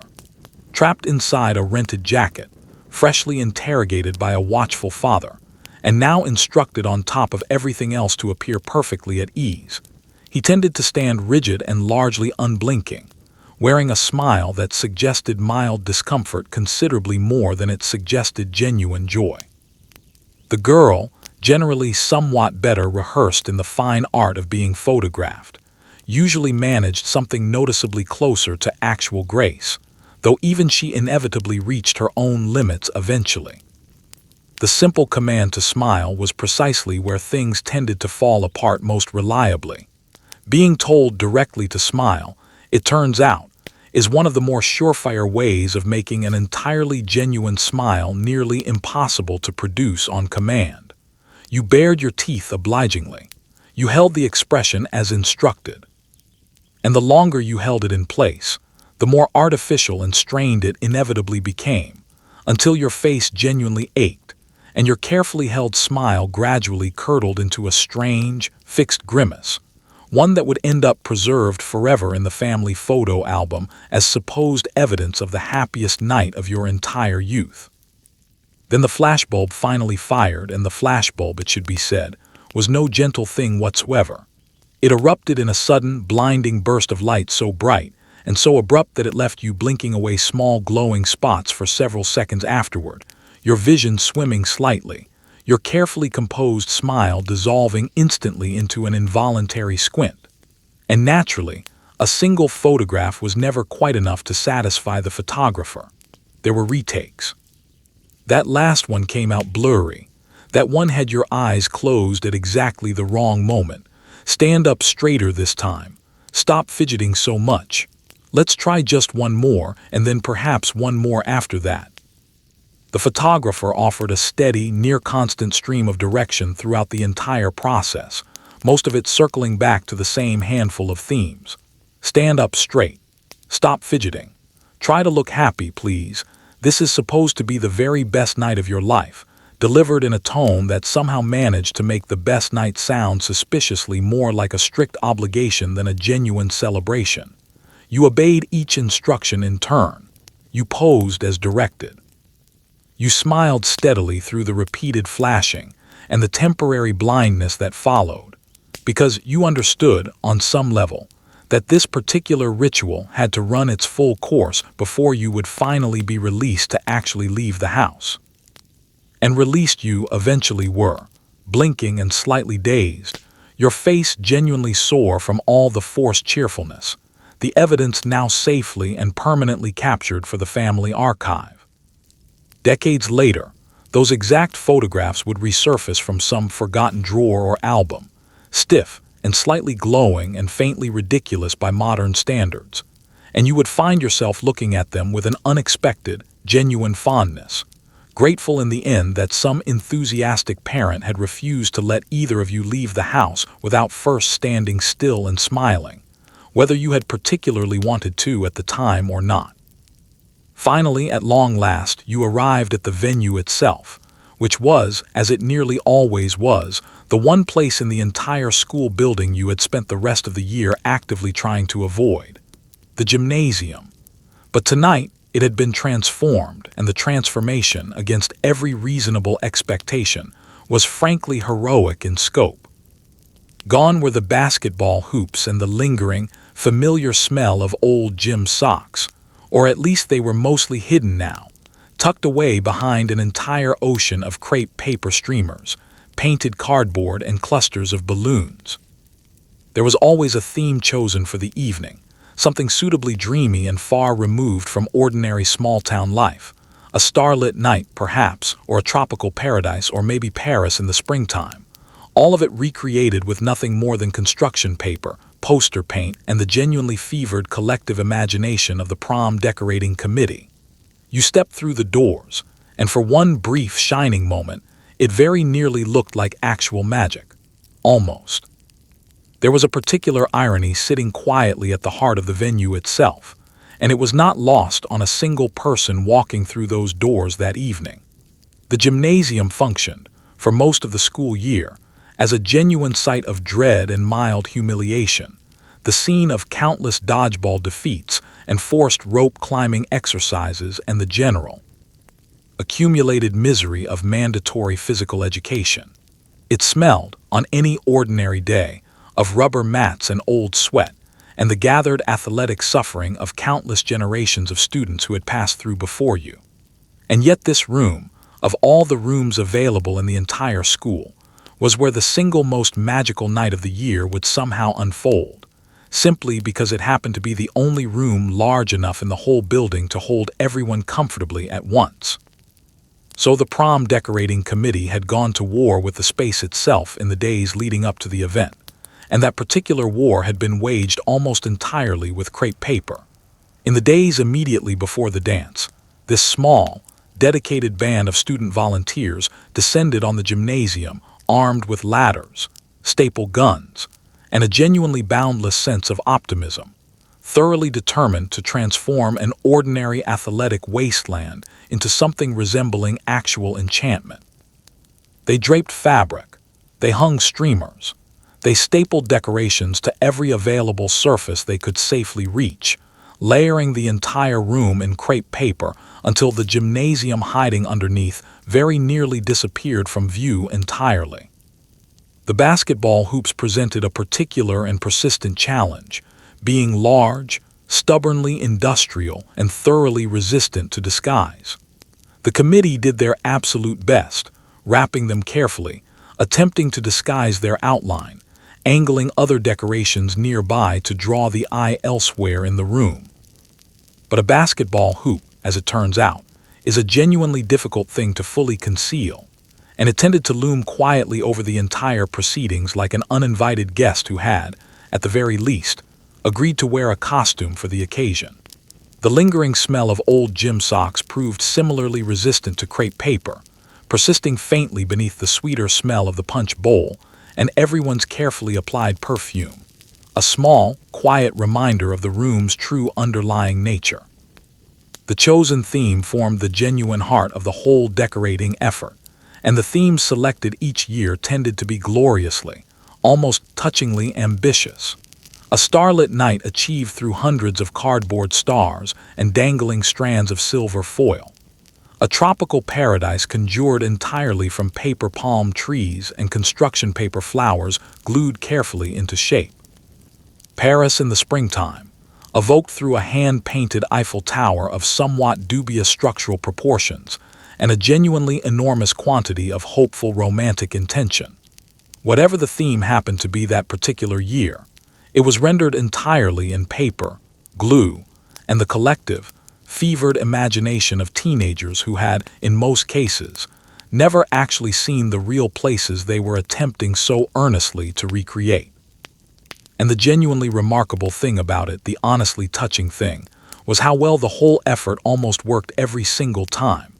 You step through the doors, out of the ordinary world entirely, and into this carefully handmade fantasy, and for one shining moment, the illusion actually held together. The lights were kept low. The decorations shimmered faintly under whatever spotlights the committee had managed to arrange. The music drifted quietly across the transformed space. And if you let yourself believe it fully, if you didn't look too closely at the seams, the gymnasium genuinely fell away around you, and you stood instead beneath a canopy of stars, or among the palm trees of some distant island, or along a Parisian street in springtime. Almost, because the magic, admittedly, was always just a little bit fragile, held together with nothing more than staples, tape, and a great deal of wishful thinking. Let's turn our attention now to the true rulers of the evening, standing quietly along every wall, the chaperones. Every single prom arrived fully equipped with its own small army of watchful adults, whose entire collective purpose, as far as anyone could tell, was to ensure that absolutely nobody had too much fun at any point during the night. Teachers, parents, the school principal himself, and at least one gym coach patrolled the outer edges of the dance floor like hawks, slowly scanning an open field for careless mice. They watched the dancing closely. They watched the punch bowl even more closely. They watched the darker corners of the room with particular, pointed suspicion. And nothing, absolutely nothing, ever seemed to escape the notice of a chaperone who had specifically volunteered for the simple pleasure of catching teenagers doing something they very much should not have been doing. The chaperones themselves formed a diverse and genuinely formidable coalition, drawn from every corner of available adult authority the school could reasonably muster.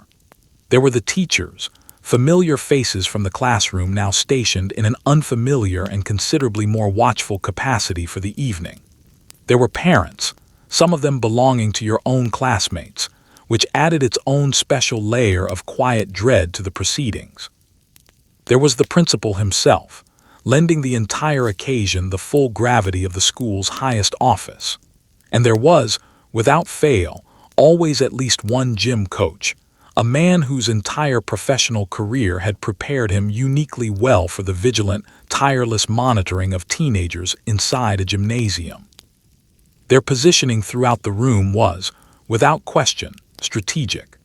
They arranged themselves carefully around the perimeter of the dance floor, stationed along the walls near the exits, and positioned right beside the refreshment table, forming an unbroken ring of quiet surveillance from which nothing happening on the dance floor could realistically escape notice.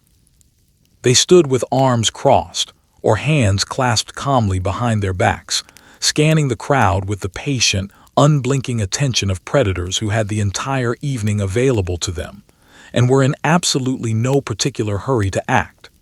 To dance beneath their collective, watchful gaze was to feel, at every single moment, thoroughly and completely observed. The dancing itself was watched most intently of all the activities on offer, because the dancing was where the greatest perceived dangers were understood to lurk. A chaperone could reportedly assess the precise distance separating two dancing partners from clear across the entire gymnasium, and the moment that distance shrank below some unofficial approved minimum, corrective action would follow almost immediately. They monitored every swaying couple the way an air traffic controller monitors a crowded sky, alert to any sudden drift, any subtle lean, any suggestion of closeness that exceeded the strict, if largely unspoken, standards set for the evening. The punch bowl received its own dedicated share of attention, guarded against the legendary and seemingly eternal threat of spiking with a vigilance bordering, at times, on genuine paranoia. A chaperone was very often stationed directly beside it for the entire evening, ladle held at the ready, eyes scanning every approaching teenager for any telltale sign of mischief. The darker corners of the room drew their own particular suspicion as well, those shadowy edges where the crepe paper decorations cast deep pools of gloom, and where a couple might foolishly imagine they had discovered some small pocket of genuine privacy. There was, in truth, No real privacy to be found anywhere in that gymnasium. There were only corners the chaperones simply hadn't walked past, yet that particular hour. What made the chaperones so consistently effective, and so quietly unnerving in retrospect, was their evident, genuine enthusiasm for the task. A great many of them had actually volunteered for this particular duty. They were not reluctant conscripts grudgingly serving out some unwanted obligation.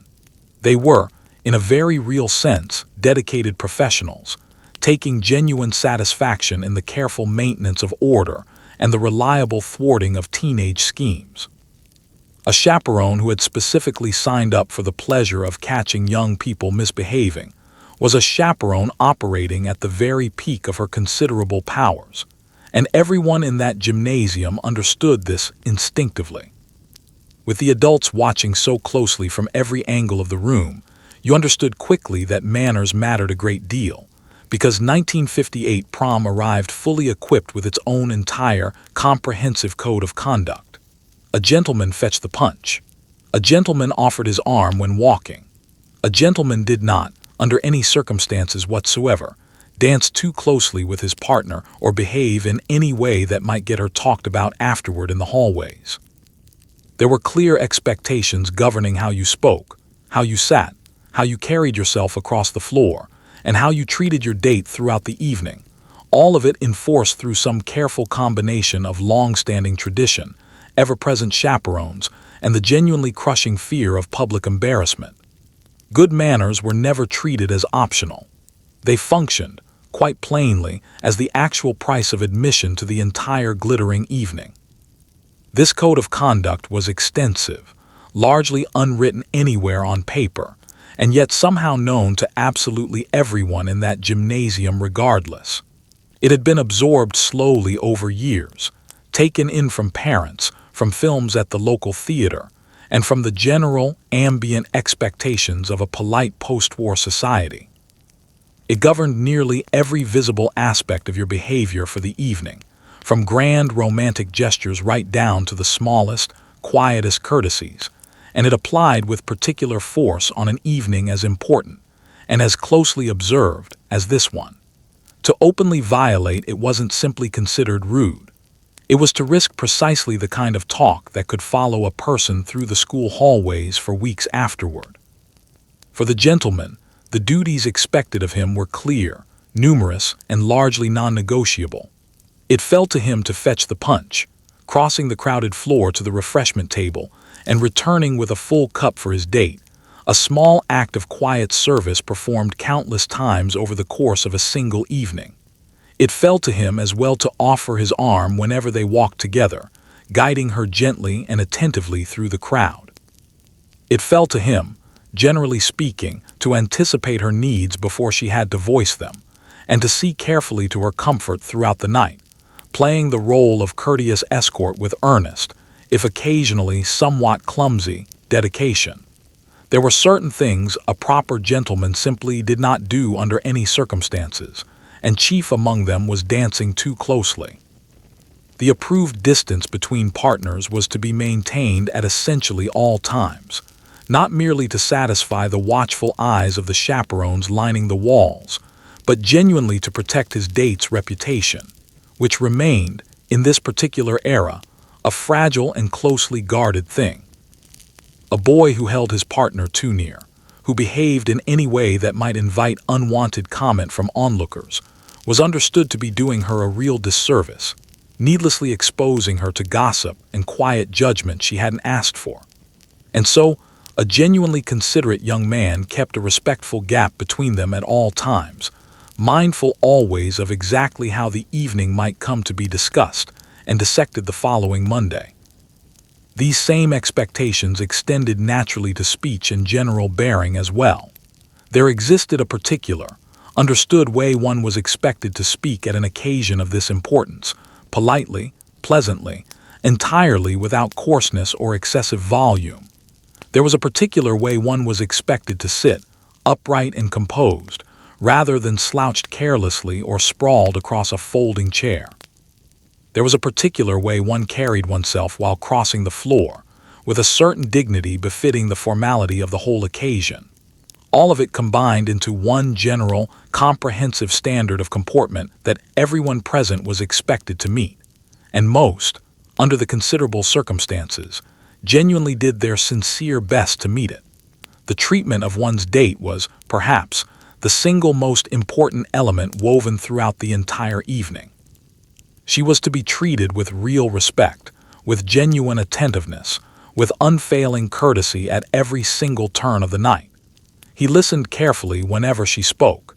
He made certain she remained included, comfortable, and genuinely enjoying herself throughout. The whole code, in a very real sense, oriented itself entirely around this one central principle, that the evening functioned as a kind of partnership, conducted throughout with mutual consideration, and that a young man would ultimately be judged, above practically everything else, by exactly how well he treated the young lady standing beside him on his arm. Enforcement of all this came from three separate directions at once, forming a kind of invisible net from which there was really no meaningful escape. There was tradition itself, that deep-seated, internalized sense of precisely how things ought to be done, absorbed slowly since early childhood without anyone ever fully explaining why. There were the chaperones, ever present and endlessly watchful, ready to gently correct any noticeable lapse in behavior. And there was fear, that most powerful and reliable enforcer of all, the genuine crushing dread of public embarrassment, of being the one boy or girl who got it visibly wrong, who committed some small social misstep everyone would remember for weeks afterward. Between the three of them working in concert, good manners were, in practice, essentially guaranteed for the evening, now for the true heartbeat of the entire night, the music. In the earlier years of the decade, prom traditionally meant a live band performing the smooth, swaying sounds of big band arrangements and slow, romantic vocal standards, precisely the kind of music your own parents heartily and openly approved of. But something was clearly shifting in the wider culture that year. Rock and roll was steadily creeping into the mainstream, loud and thrillingly rebellious, and the watching adults, without exception, did not care for it one bit. Depending on the particular band hired for the evening, you might get an entire night of gentle, respectable crooning, or if fortune happened to smile on you, the band might slip in something with a real beat, something that made the chaperones' faces tighten with visible disapproval, and sent the teenagers on the floor genuinely, electrically alive. Let's start with the respectable, sanctioned option first, the music your own parents had grown up on and continued to heartily endorse without reservation. In the earlier years of the decade, prom music generally meant hearing an actual live band, real musicians playing real instruments, arranged carefully at one end of the transformed gymnasium, performing the smooth, gentle standards associated with the big band era. There were slow numbers built specifically for careful, respectful swaying, romantic ballads delivered by a crooner with a warm, polished voice and an equally polished suit, precisely the kind of music that encouraged a closeness that remained strictly approved and closely chaperone-monitored throughout. This was music the watching adults genuinely understood, and their approval of it was total and unreserved. It felt elegant. It felt appropriately decent. It reminded them pleasantly of their own younger years, and it posed absolutely no perceived threat to the moral order they were there to uphold for the evening. Couples swayed to it at a careful, respectful distance. The chaperones tapped their feet along contentedly, and everyone present quietly agreed that this was precisely the sort of wholesome entertainment a proper prom ought to provide its students. But something new was clearly stirring in the broader culture that year, something considerably louder and more restless, and genuinely impossible to fully ignore no matter how hard some tried. Rock and roll had firmly arrived on the scene, and it represented, in nearly every meaningful sense, the exact opposite of the smooth standards that had come before it. It was fast. It carried a certain rebellious edge that unsettled a lot of watching parents. It had a driving, insistent beat that made you want to move your body in ways that had absolutely nothing to do with careful, respectful swaying at arm's length. The teenagers present loved it with a passion that genuinely alarmed their elders, and the underlying tension between the older music and this newer sound played out repeatedly on prom floors across the entire country that year, not just in your own gymnasium. The watching adults, needless to say, did not care for it in the slightest. To their ears, rock and roll registered as little more than chaotic noise, a jarring racket that seemed designed specifically to stir up exactly the kind of restless energy a carefully chaperoned evening existed to suppress in the first place. They viewed the whole genre with real suspicion. This loud, unfamiliar new sound that seemed to make their own children behave in ways they didn't fully recognize or approve of, and they would very likely have banned it outright from the gymnasium entirely if they genuinely believed they could get away with such a move.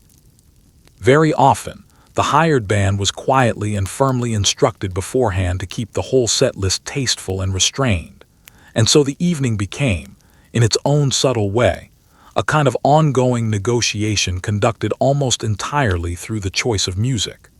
You might get an entire night built around the smooth and the slow, the safe and the fully sanctioned, and it would genuinely be lovely in its own particular way. Or if fortune happened to smile on the room that night, the band might sense the restlessness building steadily beneath the surface and quietly slip in something with a real beat, something modern, something that made the whole floor come suddenly, visibly alive. The moment it happened, the transformation across the room was instant and entirely unmistakable. The reaction alone told you everything you needed to know. The chaperones' faces would tighten immediately into disapproving frowns, their vigilance sharpening noticeably as they sensed the sudden shift in the room's energy. And the teenagers, meanwhile, would light up almost at once, energized instantly, drawn irresistibly toward the dance floor by the pull of this new, exciting sound. It amounted to a small, contained rebellion each time it happened. This handful of upbeat numbers snuck carefully into an otherwise standard evening of respectable ballads, and everyone present on both sides of the generational divide understood exactly what was quietly unfolding. It was time now to dance, and here is precisely where the era's most famous rule came firmly into play: leave room for the Holy Ghost. This particular phrase functioned as the chaperone's own polite, faintly humorous way of insisting that dancing couples maintain a properly respectable distance at all times, ideally enough open space between them for some third, entirely divine party to comfortably fit. Slow dances were watched most closely of all the evening's activities. Any couple caught drifting too close together would earn a firm tap on the shoulder and a stern, immediate reminder to separate at once. So you swayed carefully at arm's length, gazing meaningfully into each other's eyes across the required gap, doing your absolute best to feel genuinely romantic, all while some teacher stationed nearby quietly counted the remaining inches of open space between the two of you. The phrase itself really was a small masterpiece of gentle, good-humored enforcement, delivered typically with a warm smile that did absolutely nothing to soften the underlying command it carried. Leave room for the Holy Ghost meant, in the plainest possible terms, that you and your dance partner were expected to maintain a clear gap between your bodies at all times, a space wide enough that some third, sacred presence might comfortably occupy the room between you. It was the era's own charming, faintly absurd method of insisting that physical closeness on the dance floor came with firm, entirely non-negotiable limits attached. The slow dances, understandably, formed the true front line of this particular campaign, watched by the chaperones with an intensity bordering on the genuinely surgical. A fast number posed comparatively little danger in their eyes, since it's rather difficult to get too physically close while both partners are energetically flailing about to an upbeat tune. But a slow dance invited exactly the sort of quiet proximity the chaperones had dedicated their entire evening to actively preventing, and so they watched those particular moments with the concentrated, unblinking attention of border guards standing watch, alert to every single closing inch of space. The enforcement mechanism itself, when needed, proved swift and remarkably effective. Should a couple begin to drift together, should that carefully approved gap begin to visibly narrow towards something warmer, a chaperone would seem to materialize almost out of thin air to deliver the necessary correction. A firm tap on the shoulder, a meaningful knowing look exchanged silently, a quiet but firm verbal reminder to separate immediately, to restore the properly sanctioned distance, to remember, please, the Holy Ghost and its stated need for adequate room. And the couple in question would dutifully drift apart once more, suitably chastened, resuming the officially approved gap without further comment. So you learned, over the course of the evening, to dance carefully within the established rules, and dancing within those particular rules became its own peculiar, quietly practiced art form. You held your partner at a careful arm's length, your hands positioned correctly and conservatively throughout, your two bodies separated by a genuinely respectful expanse of open gymnasium air. You swayed together, yet somehow also apart, moving in a strange kind of coordinated parallel motion, close enough to feel that you were dancing together in any meaningful sense, yet far enough apart to fully satisfy the watchful eyes ringing the entire dance floor. And within that carefully maintained, chaperone-approved gap, you nonetheless did your very best to feel genuinely romantic, which was, admittedly, no small challenge given the surrounding circumstances. You gazed steadily into each other's eyes across that small divide. You spoke softly to one another, sharing whatever tender words the particular moment seemed to allow. You tried, with all the earnest sincerity available to a 17-year-old, to make the dance feel genuinely intimate and meaningful, all while knowing full well that somewhere along the edge of the floor, a teacher was, quite literally, assessing the exact number of inches separating the two of you. There was something almost quietly comic about the whole arrangement, this earnest striving for real romance conducted under conditions of active, near-constant surveillance and firmly enforced physical distance. You were young and genuinely full of feeling, swaying gently with someone you very much liked, beneath dimmed lights and a ceiling of cardboard stars, and you wanted nothing more in that moment than to hold them properly close, and you simply could not, because the rules of the evening plainly would not permit it. And so you learned, almost without realizing it, to channel all of that longing into a single-held glance, or a softly whispered word, or a hand held just so across the officially regulated gap. And yet, for all its careful restrictions, the dancing still somehow worked its own quiet magic anyway. There was a genuine tenderness woven through it, a sweetness hidden inside the restraint itself, a heightened significance attached to every small permitted gesture, precisely because so much else remained firmly forbidden for the evening. Let's gather now at the true social heart of every prom that year, the refreshment table, presided over entirely by the mighty punch bowl. The punch itself was a sweet, brightly colored concoction, generally harmless in every practical sense, and reliably, thoroughly sticky no matter how carefully you tried to drink it. But the punch bowl carried with it a legend that seemed to trail behind every single prom held across America that decade, the persistent rumor of the spiking. Somewhere, someone always claimed that some daring boy had managed to sneak something considerably stronger into the bowl, while the chaperones happened to look away for just a moment. Whether the story was ever actually true, or simply a tale passed down carefully from graduating class to graduating class, the chaperones guarded that bowl as though it held the crown jewels themselves, ladling out cup after cup while scanning the surrounding crowd continuously for any sign of trouble. The refreshment table naturally functioned as the evening's central gathering place, the spot where you drifted between dances to catch your breath, cool down slightly, and conduct whatever important social business the evening happened to require of you.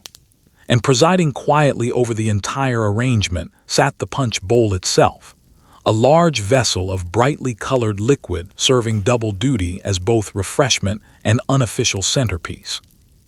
It was where you went to see who else had arrived, and to be seen in turn, to rest your increasingly aching feet for a few precious minutes, and to load up on a bit of sugar before returning to the dancing still waiting ahead of you.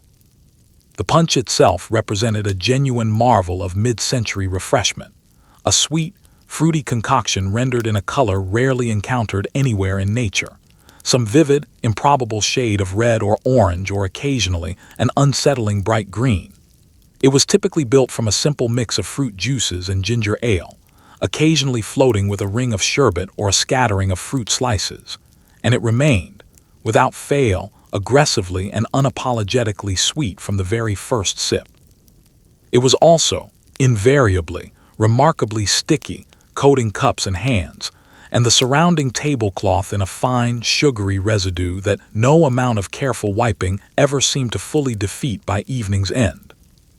But the punch bowl was famous, in truth, less for what it actually contained than for what it might possibly contain, because trailing quietly behind it at every prom held across the entire country ran this one enduring, genuinely irresistible piece of legend, the rumor of the spiking. It stood as a tale nearly as old as prom itself, whispered carefully from class to class, year after year, that somewhere, at some point during the long evening, some bold and sufficiently daring boy would seize his moment and quietly pour something considerably stronger into that innocent-looking bowl, while the watching adults happened to be looking elsewhere entirely. Whether the spiking ever genuinely happened at your particular school remained almost entirely beside the point.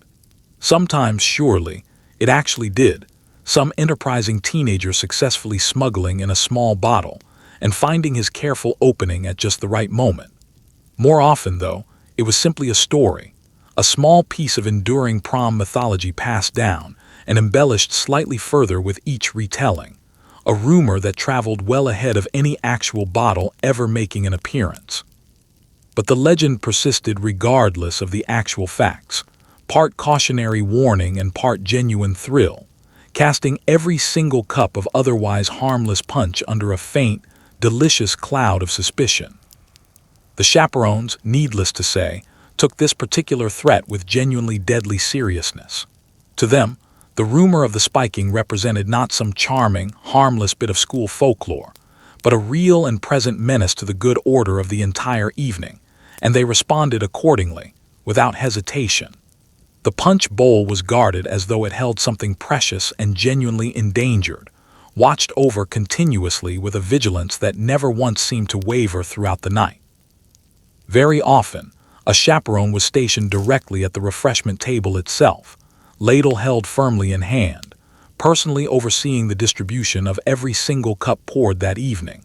From that particular post, the appointed guardian of the punch performed two important duties simultaneously. She ladled out serving after serving to the steady stream of thirsty teenagers filing past, a tireless dispenser of sticky refreshment for hours on end. And all the while, she scanned the surrounding room over the rim of the bowl itself, eyes moving steadily across the crowd in search of anything suspicious, any boy lingering a beat too long nearby, or approaching with a shifty look and a suspiciously bulky jacket pocket. And so the punch bowl reigned quietly over the entire evening as a small drama entirely its own, functioning as part refreshment station and part actively contested territory. The teenagers came for the sugar and stayed for the ongoing gossip, sipping their perfectly harmless fruity punch while trading the same eternal rumors about whether tonight, finally, someone had actually dared to try it. The chaperone stood her post, ladling and scanning in equal measure, defending the bowl's honor with everything she had available to her. And the legend itself, spiked or not, lived on quietly, ready to be passed along to the next graduating class, and the one after that as durable and sweet and stubbornly sticky as the punch itself had ever been. Every prom that year reached its own dramatic climax with the crowning of the prom king and queen, a moment carrying real glory, quiet envy, and for a great many students in that room, a small measure of genuine heartbreak. This was, at its core, essentially a popularity contest dressed up carefully in the formal trappings of ceremony, and everyone present in that gymnasium understood this perfectly well without anyone needing to say it aloud. The votes had already been cast earlier in the week. The results sat sealed and waiting, And now, the entire gymnasium held its collective breath together as the names were finally read aloud into the microphone. The crowning functioned as the evening's great ceremonial peak, the singular moment the whole night seemed to have been steadily building toward from the very start. At some agreed point in the proceedings, the music would pause abruptly, the lighting would shift noticeably, and an announcement would draw every set of eyes toward the front of the gymnasium, where the coronation itself was about to unfold in full view of the entire student body. A genuine hush fell steadily over the assembled crowd, that particular kind of electric, expectant silence that always seems to precede the revelation of some long-anticipated result. Let's be entirely honest about what this particular contest actually measured, because everyone standing in that room already understood it perfectly well. This was, plainly, a popularity contest, nothing more and nothing less, dressed up carefully in the trappings of formal ceremony and topped, quite literally, with a paper crown. The titles of king and queen went not necessarily to the most virtuous student in the room, nor the kindest, nor even the most genuinely deserving by any reasonable measure, but rather to the most popular, the handful of students who happened to sit comfortably at the very summit of the school's own mysterious and often unforgiving social hierarchy. Nobody present bothered pretending otherwise. The underlying mechanics mirrored those of a small, informal election. Ballots had been cast earlier that week, marked carefully and collected and tallied in relative secret by a small committee, and now the results sat sealed and fully ready for revelation. As the names were prepared for the microphone, the entire gymnasium held its breath as one. And in that suspended, electric moment, every single student in the room ran through the same private calculations, weighing the likely candidates in their heads, quietly bracing themselves for the outcome, either hopping against reasonable hope or already resigned to the probable, expected result. Then the names were finally read aloud, and the room split almost instantly into two very different simultaneous experiences. For the winners themselves, it was pure, unfiltered glory, a coronation in the most literal sense of the word. The paper crown lowered carefully onto the head. The applause swelled steadily around the room. The spotlight, so to speak, finally found them directly. They stepped forward together to claim their titles, elevated in that single moment to the very top of the teenage social world, radiant and visibly triumphant, living out for a few minutes the exact fantasy every teen film of the era had promised was somehow possible. For everyone else standing in that gymnasium, the experience was considerably more complicated, amounting to a delicate, practiced performance of gracious defeat. You clapped along politely. You smiled outwardly. You joined enthusiastically in the applause for the newly crowned royalty, with every outward appearance of genuine goodwill and support. And privately, silently, behind that carefully maintained supportive smile, you conducted your own quiet post-mortem, calculating exactly how the vote had likely unfolded, wondering how these particular names had risen above all the others, concluding in your own considered private opinion that the whole thing had gone somehow and rather obviously wrong. There was, beneath all the glitter and polite applause, a real and tender undercurrent of feeling running through the whole affair, and much of it carried a quiet sadness. For every crown handed out that evening, an entire room full of hopeful students quietly absorbed the confirmation that the crown, this year at least, simply hadn't been meant for them. There were small, private heartbreaks scattered generously throughout that applauding crowd, students who had dreamed, however faintly or secretly, of hearing their own name called out that night, now clapping politely for someone else's shining moment in the spotlight instead. Beneath all the rules and the watchful eyes and the carefully enforced distances, prom remained, at its very core, fundamentally about romance, and nothing captured that simple truth more purely than the slow dance. The lights dimmed just slightly further. The band eased gently into something considerably more tender, and couples drifted quietly onto the floor to sway together, or more accurately, to sway together at the carefully maintained regulation distance everyone had learned to observe by this point in the evening. This represented the one moment nearly everyone in that room had secretly been waiting for all night long. Hands trembled slightly. Hearts pounded harder than usual. Words that had been carefully rehearsed all week either came out exactly right, or dissolved instead into nervous, half-formed mumbling. And for a few genuinely precious minutes, standing together beneath a canopy of crepe paper stars, the whole complicated, exhausting evening finally felt entirely worth every bit of trouble it had taken to arrive at this single moment. Strip away all of the elaborate surrounding machinery of the evening, the dresses and the girdles and the watchful chaperones and the paper crowns, and what genuinely remained sitting quietly at the very center of it all was this one simple, universal thing: romance. Prom was, when you truly got down to the heart of it, an occasion built entirely around young people simply liking one another. And no single moment throughout the entire night distilled that underlying purpose more purely, or more completely, than the slow dance itself. The transition into a slow dance carried its own gentle, practiced choreography.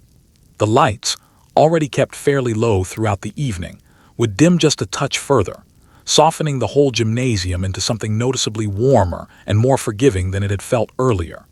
The band would ease down gradually out of whatever number they'd been playing and slide smoothly into something considerably more tender, a soft, swaying piece built specifically for genuine closeness. And across the room, couples would quietly set down their punch cups, exchange a brief, meaningful look, and drift together onto the floor to take up their positions for the one dance that seemed to matter most of all. They swayed together, or rather, in keeping faithfully with the era's own ironclad tradition, they swayed together at the carefully maintained regulation distance, close enough to genuinely hold one another, yet far enough apart to fully satisfy the ever-watchful chaperones stationed along the walls. But even within that firmly enforced gap, the slow dance carried a real emotional charge unlike anything else that occurred that entire evening. This represented the moment everyone in that room had secretly been anticipating from the very start. The reason, if you were being entirely honest with yourself, that a great many of them had come to prom at all that year. The physical symptoms were unmistakable, and in truth, entirely universal across the whole dance floor. Hands trembled slightly as they found their proper, familiar positions, one resting gently at the shoulder, the other clasped carefully, both betraying at least a little of the underlying nervousness beneath the practiced calm. Hearts pounded hard enough that you were half convinced your dance partner could hear it clearly over the soft music playing around you. There existed a heightened awareness running through everything in that moment, the warmth of a nearby hand, the closeness of a familiar face, the sheer, overwhelming significance the whole moment seemed to carry, all of it magnified considerably by youth and hope and the genuinely dreamlike atmosphere of the transformed gymnasium surrounding you both. And then there were the words, the things you had wanted so badly to say, carefully rehearsed all week in the quiet privacy of your own head, polished and prepared meticulously for exactly this single moment. Sometimes they came out beautifully, the perfect sentence delivered at precisely the perfect time, a small, private triumph of real romantic courage. And sometimes they dissolved entirely instead, collapsing quietly into nervous mumbling, half-finished thoughts trailing off into awkward pauses, the carefully rehearsed lines scattering the moment they were actually needed most. Either way, the sincere attempt itself carried its own quiet tenderness. For those few precious minutes, swaying gently beneath that canopy of crepe paper stars, the whole complicated, exhausting, genuinely expensive, tightly regulated evening finally, fully justified itself. All the months of careful saving and the painful curlers and the tense front door interrogation and the constant watchful surveillance, all of it simply fell away in that moment. And what remained, standing quietly at the center of it all, was simply two young people moving gently together to a soft song beneath handmade paper stars, feeling something entirely real and entirely their own, if only for a few fleeting minutes. Prom night in 1958 ran on a strict, largely invisible set of gender roles, a kind of unwritten script every single person in that gymnasium had been quietly taught to follow long before they ever arrived at the doorway. The boy planned the evening, paid for nearly all of it, drove the borrowed car, and generally led throughout the night. The girl waited patiently to be asked in the first place, spent hours preparing herself for the evening, and followed his lead once the dancing actually began. He opened doors for her without being asked. He pulled out chairs at the diner afterward. She looked lovely throughout and let him take the lead comfortably out on the dance floor. These particular roles were rarely questioned by anyone involved, because this was, quite simply, how things had always been done, handed down carefully from parents and reinforced constantly by every film, every magazine, and every advice column circulating through the culture that decade. The entire evening operated according to a script that nobody had ever formally written down anywhere, and yet everyone present had somehow fully memorized regardless. A fairly strict division of labor and expectation assigned entirely along gender lines, and followed almost without a single exception across the whole gymnasium.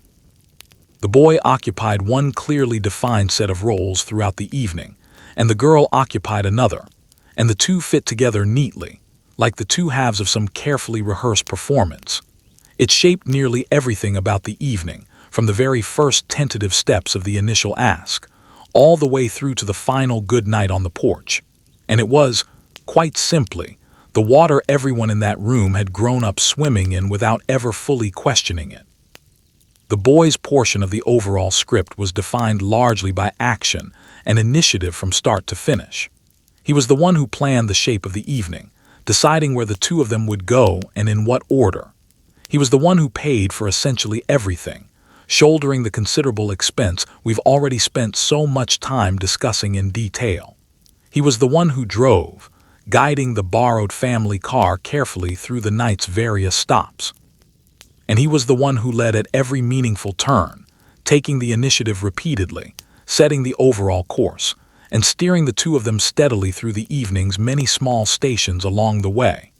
His was, in every sense, the active role, and a great deal rested squarely on his nervous shoulders throughout the night. The girl's portion of the script, by clear contrast, was defined largely by response and careful preparation rather than initiative. She waited patiently to be asked, denied entirely by the accepted customs of the era from taking that first step herself, however much she might have privately wished she could. She prepared for hours, pouring real time and effort into the transformation we've already documented in fairly exhausting detail: the dress, the hair, the carefully applied face, and everything else besides.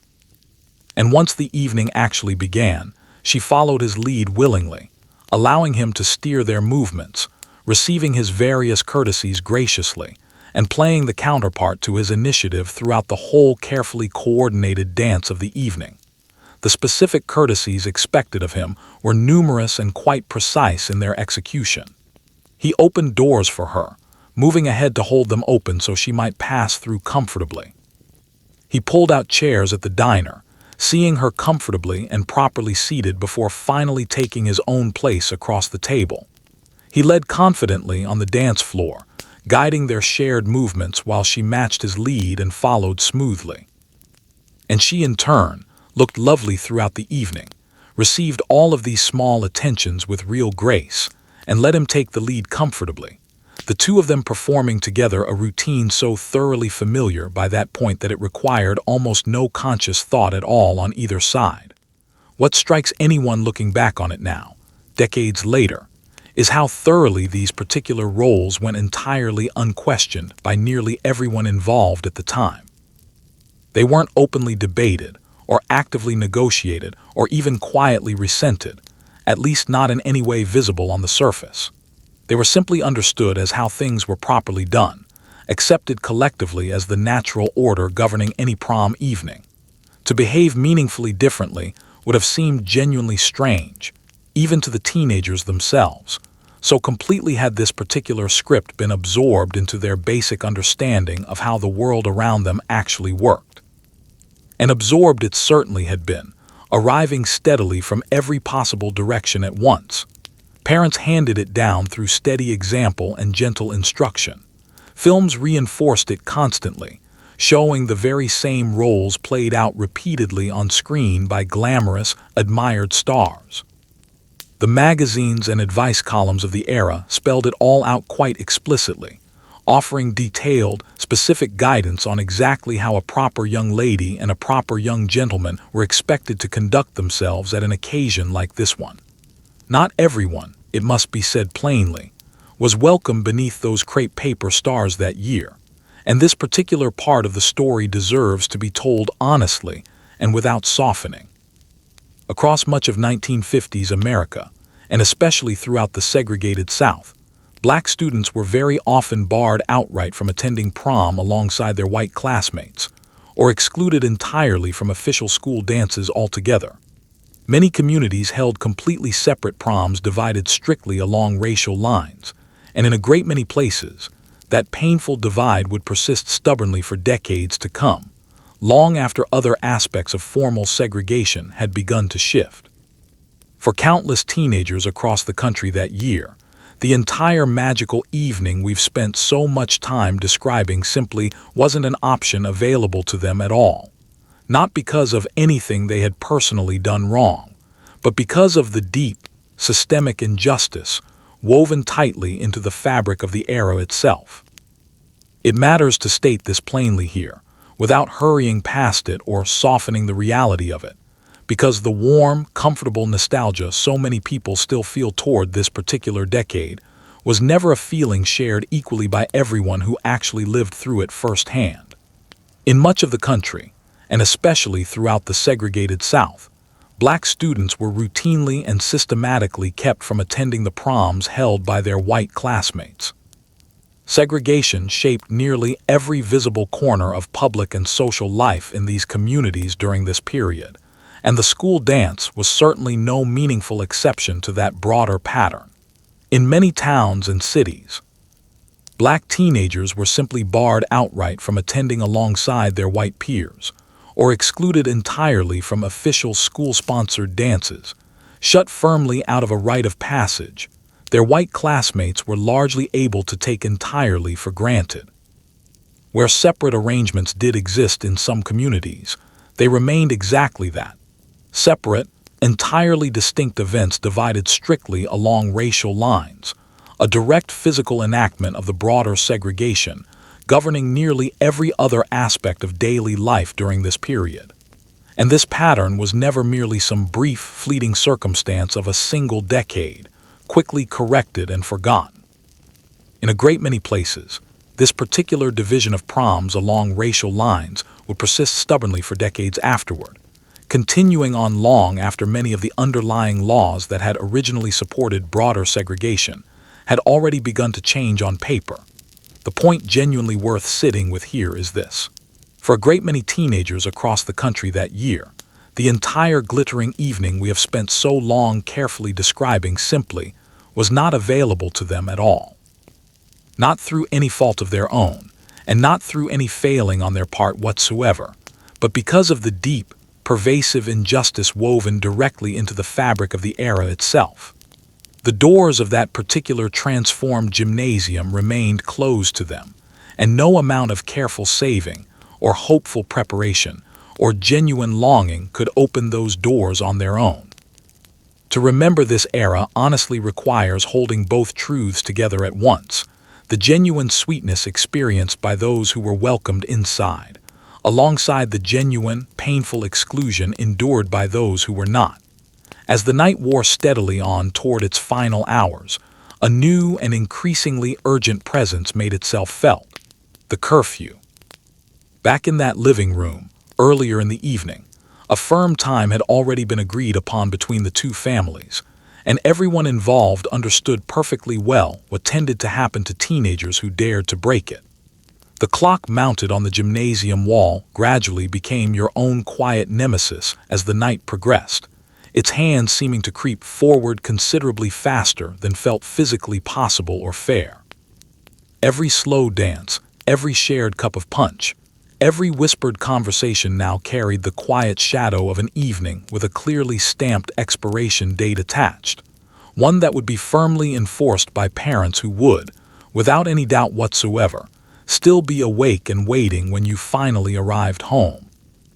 Just as the evening had finally settled comfortably into its own particular magic, just as the dancing and the quiet romance and the whole shimmering fantasy of the night had begun to feel as though it might genuinely last forever if you let it, a new adversary crept quietly into the picture. The curfew had, of course, been present all along, lurking somewhere in the background since the very beginning of the evening.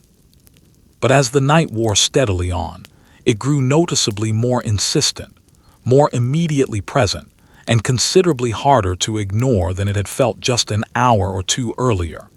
Its origins traced back directly to that dreaded living room interrogation held at the very start of the evening. Somewhere amid the stiff small talk and the pointed, careful questions, a specific time had already been named and firmly agreed upon between the two of you, a firm hour by which the girl was expected to be safely and punctually returned home to her waiting family. It had never functioned as a gentle suggestion. It was, quite plainly, a firm deadline, spoken with the full weight and authority of parental expectation behind it. And both of you understood exactly, without any ambiguity whatsoever, precisely what it meant for the rest of the evening. A missed curfew was never treated as some small, easily forgiven slip, a minor oversight that could simply be waved away later with a quick apology. It carried genuine, lasting consequences, the kind capable of poisoning future evenings, curtailing hard-won future privileges, and unleashing the particular, focused fury of a parent who had sat up alone, worrying quietly, well past the appointed hour they'd been promised. This threat was well and thoroughly understood by everyone involved, and it lent that agreed deadline a genuine, undeniable power over the remainder of the night. So the clock mounted on that gymnasium wall gradually transformed, over the slow course of the evening, into your own quiet, personal nemesis. Where earlier in the night you had barely noticed it hanging there at all, now you found your eyes drawn repeatedly back toward it, watching its hands with a steadily growing sense of unease. And those particular hands seemed to move considerably faster than any ordinary clock had any reasonable right to, creeping forward with a cruel, steadily accelerating speed, quietly devouring your precious remaining minutes while you tried desperately to hold on tightly to whatever remained of the night. Every genuinely good thing about the evening now carried a faint shadow, tinted by your growing awareness that time was steadily running out. Every slow dance felt sweeter, and somehow sadder too, for possibly being one of the very last. Every cup of punch, every whispered conversation, every small, perfect moment now arrived wrapped quietly in the awareness that the whole enchanted evening carried an expiration clearly stamped somewhere upon it, a hard limit drawing inexorably closer with every single turn of those merciless clock hands. When the final song of the night finally faded away, and the harsh overhead lights of the gymnasium flickered back on, the evening itself was not necessarily over just yet. For a great many teenagers that year, the real fun of the night was really only just beginning at that point, waiting for you somewhere out at the local diner or the drive-in on the edge of town.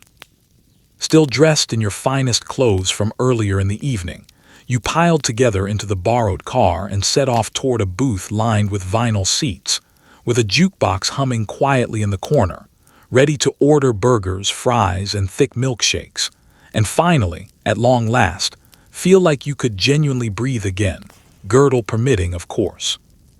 The diner itself buzzed steadily with the energy of other prom-goers doing exactly the same thing, reliving the whole evening together, comparing small notes, and laughing considerably louder than they probably should have. It amounted to the sweet, greasy, genuinely wonderful come-down after so many hours of careful formality, and for a great many teenagers that year, it turned out to be the very best part of the entire night. The end of the dance, as it happened, was never really the true end of the night itself. When that final song faded away completely and the harsh gymnasium lights came back up, dispelling the earlier enchantment and revealing once again the basketball hoops and crepe paper decorations for exactly what they had always been, the evening simply entered a new, and in many ways, considerably better phase of its own. For a great many teenagers that year, the formal dance itself amounted to little more than the opening act, and the genuine fun of the whole night was really only just getting started. The destinations that followed were the beloved local institutions of the entire era, the neighborhood diner and the drive-in, those glowing, welcoming havens of casual teenage social life. Still dressed in your very finest, your rented jacket and your slightly wilted marshmallow gown now showing the visible effects of several hours of enthusiastic dancing, you piled back into the borrowed family car and set off together toward the comfortable promise of food and a bit of genuine freedom at last. There was a giddy, contagious energy running through the drive itself, the palpable sense of an evening's formality gradually falling away, replaced by something considerably looser and warmer taking its place among the group. The diner welcomed you into its comfortable, familiar embrace, all vinyl booths and gleaming chrome trim, with a jukebox humming softly away in the corner of the room. You slid into a booth, the vinyl seat squeaking faintly beneath you, and studied a menu you already knew essentially by heart from countless previous visits. And then you ordered the good stuff, the real food, the burgers and fries and thick, creamy milkshakes that no formal dinner earlier that evening could ever hope to properly match. It amounted to genuine comfort food, a small, well-earned reward after the long, careful campaign of the evening behind you. And sitting there together in that booth, over that greasy, thoroughly wonderful food, you finally began to feel like you could breathe again properly, at least as much as the still-present girdle would reasonably allow you to. The whole evening up to that point had amounted to a sustained performance of careful poise and good manners and constant comportment. And now, at last, sitting in that familiar booth, you could genuinely relax. You could slouch just a little in your seat. You could laugh freely without carefully checking first who might be watching. You could, for a little while at least, go back to being simply an ordinary teenager again, rather than the stiff, carefully formal version of yourself you'd been playing for the last several hours. And the relief of it, honestly, was considerable. The diner itself buzzed with a wonderful, shared energy that night, because you were certainly far from alone in choosing to be there. All around the room sat other prom goers, other couples in small groups still in their own rumpled formal wear, filling every booth and crowding comfortably along the counter. All of them, without exception, were riding the exact same wave of post-prom exhilaration you were feeling yourself. The whole diner hummed steadily with the sound of the evening being relived in real time, story after story, small detail after small detail. The collective, shared processing of a single night that had clearly meant a great deal to everyone present. They compared notes eagerly, these fellow survivors of the evening, trading observations back and forth about the music, the crowning ceremony, and who exactly had danced with whom over the course of the night. They relived both the highlights and the small disasters alike, the private triumphs and the minor humiliations, all of it recounted with the breathless enthusiasm of teenagers who felt far too excited that night to sit entirely still. And they laughed loudly together, considerably louder than perhaps they should have. The fully unrestrained laughter of teenagers finally freed at last from the watchful eyes of chaperones, filling the whole diner with a genuinely joyful racket that lasted well into the night. It amounted, in the end, to the sweet, greasy, thoroughly wonderful come-down that inevitably followed hours of enforced formality earlier that evening. And for a great many teenagers that year, this turned out to be the very finest part of the entire night. The dance itself had certainly been magical in its own way, yes, but the dance had also, in a very real sense, been work, a carefully monitored, closely watched performance sustained over several hours. The diner, by contrast, represented pure release, all comfort and genuine laughter and milkshakes shared among friends, the real celebration that quietly followed the official one held earlier that night. And then, at long last, came the ride home, an event carrying considerably more quiet meaning than any teenager present that night would have readily admitted out loud to anyone. Some couples, it must be honestly said, chose to take the scenic route home that night, and here we arrive at the era's most whispered about tradition of all, parking. Finding some quiet, secluded spot to simply sit together in a parked car and talk represented its own particular rite of passage that year, one that fueled endless gossip among classmates and stern, pointed warnings from concerned parents. But the clock, as always, remained entirely merciless. The curfew was genuinely real, and eventually every single car on the road that night had to turn itself firmly toward home. At long last, the evening arrived at its true final chapter, the ride home itself. It might sound, on the surface, like a simple matter of getting from one place to another, but for a teenager on prom night that year, it amounted to nothing of the sort. The ride home carried real significance, weighted quietly with unspoken meaning and lingering possibility, an event that no self-respecting teenager would ever openly admit meant quite as much to them as it clearly did. It represented the last remaining stretch of a genuinely momentous night, and everyone treated it accordingly. Some couples that night, it must be said honestly, did choose to take the scenic route home, and here we arrive at the era's single most whispered tradition of all, parking. This referred to the practice of finding some quiet, secluded spot along a back road somewhere, pulling the car carefully over, and simply sitting together in the dark to talk, ostensibly. It stood as a genuine rite of passage, cloaked heavily in mystery and speculation, the subject of endless gossip among classmates and considerably sterner, more pointed warnings from parents who understood perfectly well what parking tended to involve, and who sincerely wished it involved rather less of that particular thing.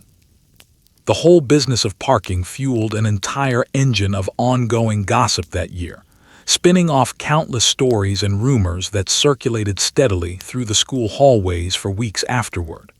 Who had parked exactly where and with whom, and for precisely how long, amounted to exactly the kind of information that traveled fast through a small school and grew considerably in the retelling each time. And the parents, well aware themselves of both the tradition and its particular reputation, issued their warnings well in advance of the night, laying down clear rules and firm expectations, making very plain indeed the likely consequences of straying too far from the appointed, agreed-upon path straight home. But looming steadily over any detour, over any romantic notion of taking the longer scenic route home, stood the entirely merciless reality of the clock. The curfew, as we've already established thoroughly, remained genuinely real, and it did not soften in the slightest simply because the evening itself had been magical.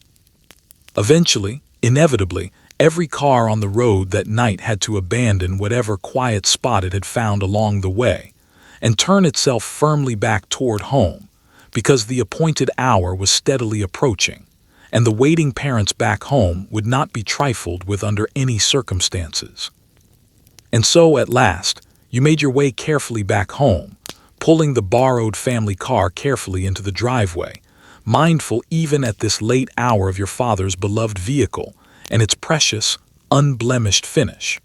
The great evening had, by this point, wound down to its very final moments, and only one small ceremony now remained to properly close out the night. You climbed out of the car, walked carefully around to her side, and escorted your date up to her front door, the two of you illuminated together by the steady, warm glow of the porch light overhead. The good night itself amounted to a nervous, tender, slightly awkward little affair, made all the more so for taking place directly beneath that porch light, with the near certainty that a parent was hovering somewhere close by, just inside the front door. You mumbled your genuine thanks for the evening, and she mumbled hers in return, and there passed quietly between you a small moment heavy with everything the whole night had held, and everything neither of you quite knew how to properly put into words in that final instant. Whatever exactly happened in that particular moment, A shy word exchanged. A quick and nervous good night. It was brief, and it was frightened, and it was, in its own small way, utterly memorable.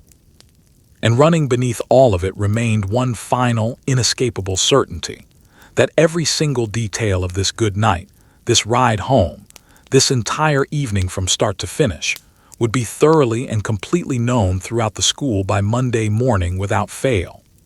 There were no real secrets among teenagers in a town this size, no moment too small to eventually be dissected and shared among friends. And you understood, as you turned finally to walk back toward the waiting car, that the whole night would soon become public knowledge, retold and carefully analyzed in the school hallways for days to come afterward. So the front door closed quietly, and you walked back to the car alone beneath that same porch light. And the most important night of your young life to that point was, at long last, quietly over. It had cost you months of careful saving and long hours of preparation, and no small amount of genuine terror along the way. It had been governed throughout by careful rules and watched closely by chaperones and shadowed steadily by an unforgiving clock.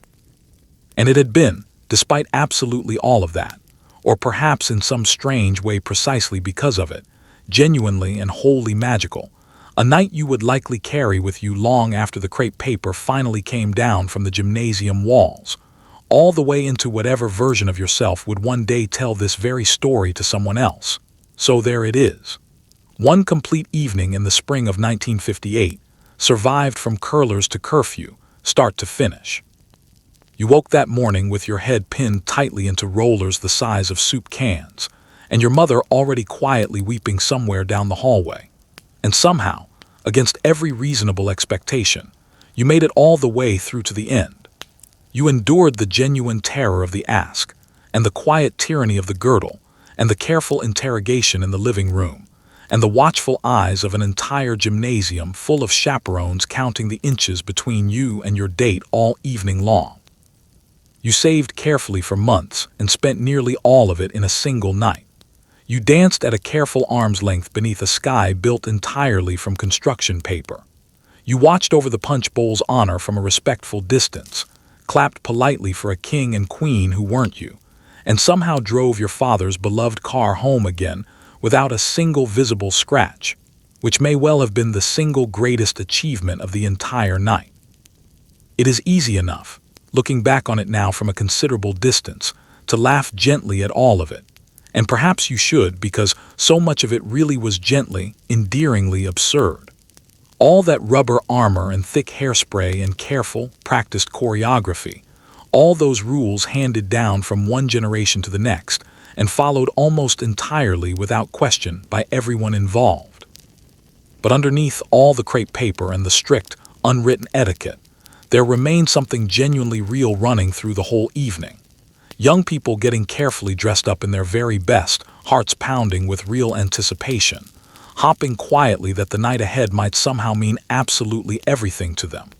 And for a great many of them that year, it genuinely did. We should remember quietly, too, that this particular magic was never handed out equally to everyone that year. Behind all of the soft, nostalgic glow sat teenagers left standing outside the gymnasium doors entirely, for no real reason beyond the deep injustice of the era itself. And they deserved, every bit as much as anyone else in that gymnasium, the same wonder that was so unfairly denied to them.